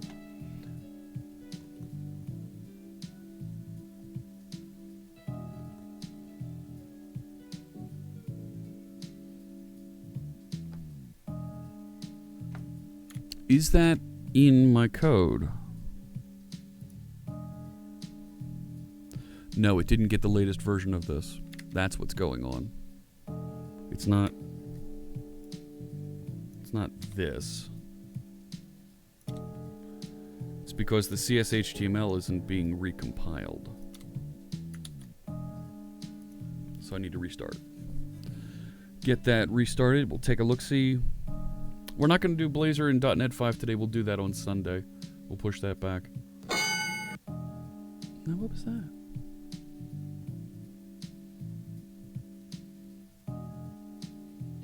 It's punishing you from using important tables and inline styles. We need that shame. We need a shame command. That would be important. That's better.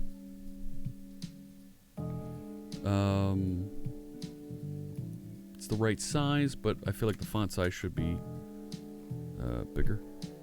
A little bit bigger.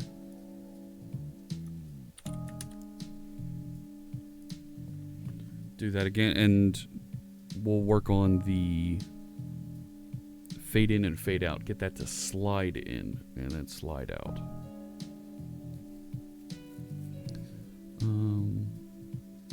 Or maybe fade in and fade out's okay for this.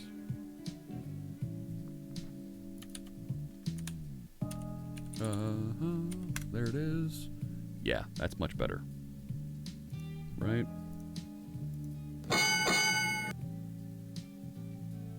That's better. So now that I have that, I want to place it appropriately here above my noggin. I can recompile though and get that running.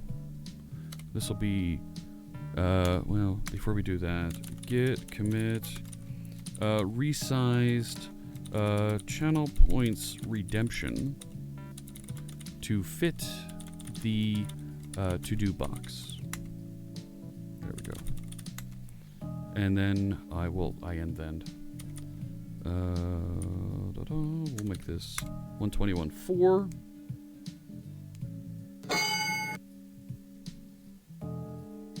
It's still in that web page there behind the scenes. So I'm going to take that and I'm going to take the Fritzbot redemption, change it so that we can test with the one that's currently out here running.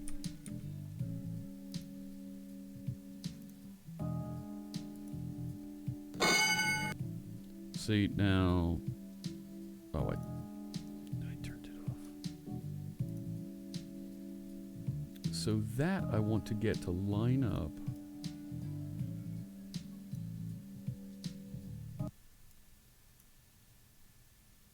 Where'd the music go? What happened? Hello? All of a sudden, all my stream decks stopped.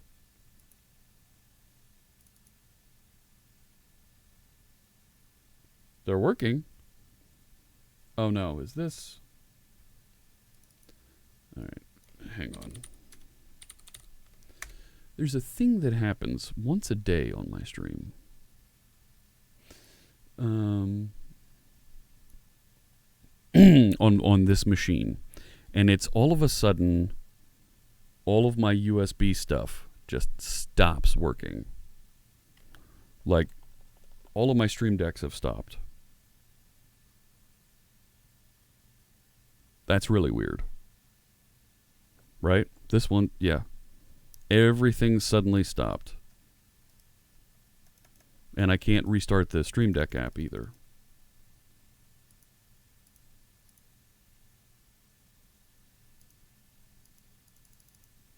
Yeah. That's weird. See, there it is, Stream Deck. Here. And it just stopped all of a sudden. There it goes. See, and there's another one still hanging out here. Gone. Good. Restart that. You don't like the music?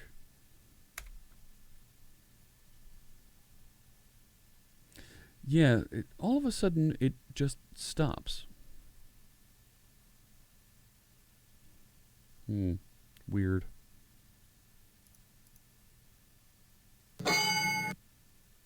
There we go. We'll hit that in just a second. Why didn't this... I just tried to launch you.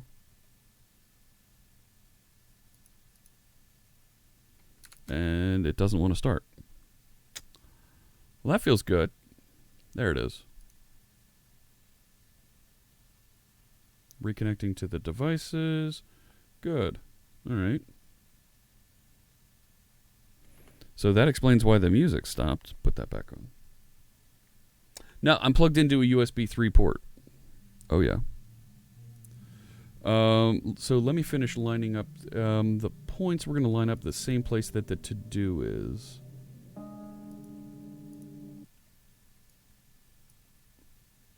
Are you kidding? They just stopped again. Oh, there it goes. All right, so it's 1638, 236.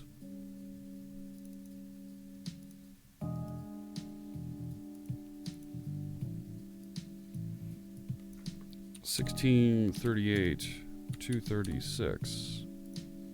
So now when we do a test reward, nice. Let me do that one more time so I can see it again.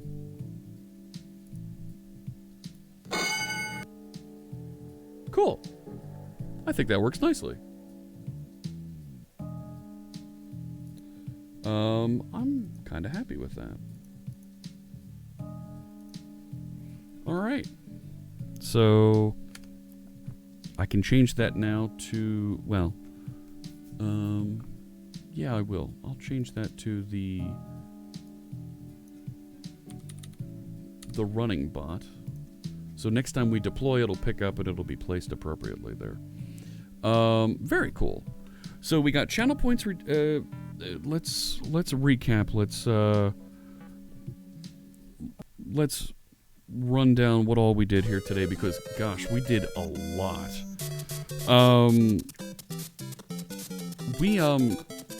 We went through. We talked a lot about OBS. I showed you some of the widgets that we built and are running now here on stream. We rolled out and showed our new theme, and we've got just about all of our old widgets, our announcements, CappaGen, the alerts all appearing in that same alert box, and it looks really cool now on screen. We didn't finish training the bot. It should be out here if I publish. We'll try this, and you should be able to have it detect the current bot that I'm wearing. The current hat that I'm wearing. Who wears a bot? Give it a second there, and it'll detect. We need to reset it. 1 second. We will reset. I've got 2 bots running right now. Kill this one. We need to reset hat AI. Alright, now if we ask it what hat I'm wearing, it will tell you that I'm wearing the Visual Studio hat. Give it a second, let it take that picture, upload it. Azure do its thing, boom, Visual Studio 2019 hat. It knows what I'm wearing.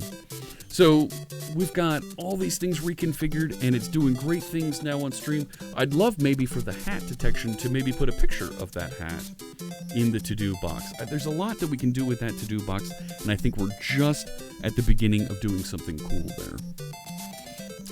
Yeah, a little bit late, Melky Dev. That's okay. No worries. We won't hold it against you this time. Let me see who else is out there on Twitch. Let's see if we can set up a raid. Connect with some folks. You know what? Let's do this. Somebody I haven't raided in a long time, but they're building Twitch bots and overlays with Lucky Number 7. Let's get ready to raid Jason Lengsdorf. He's another member of the Live Coders team. So let's set up that raid. I'm going to put the raid call out. And There you go. There's the raid commands. If you're a subscriber, copy the top command.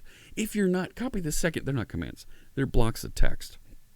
As we get ready to raid Jason Lengstorff. Yep, there we go. What?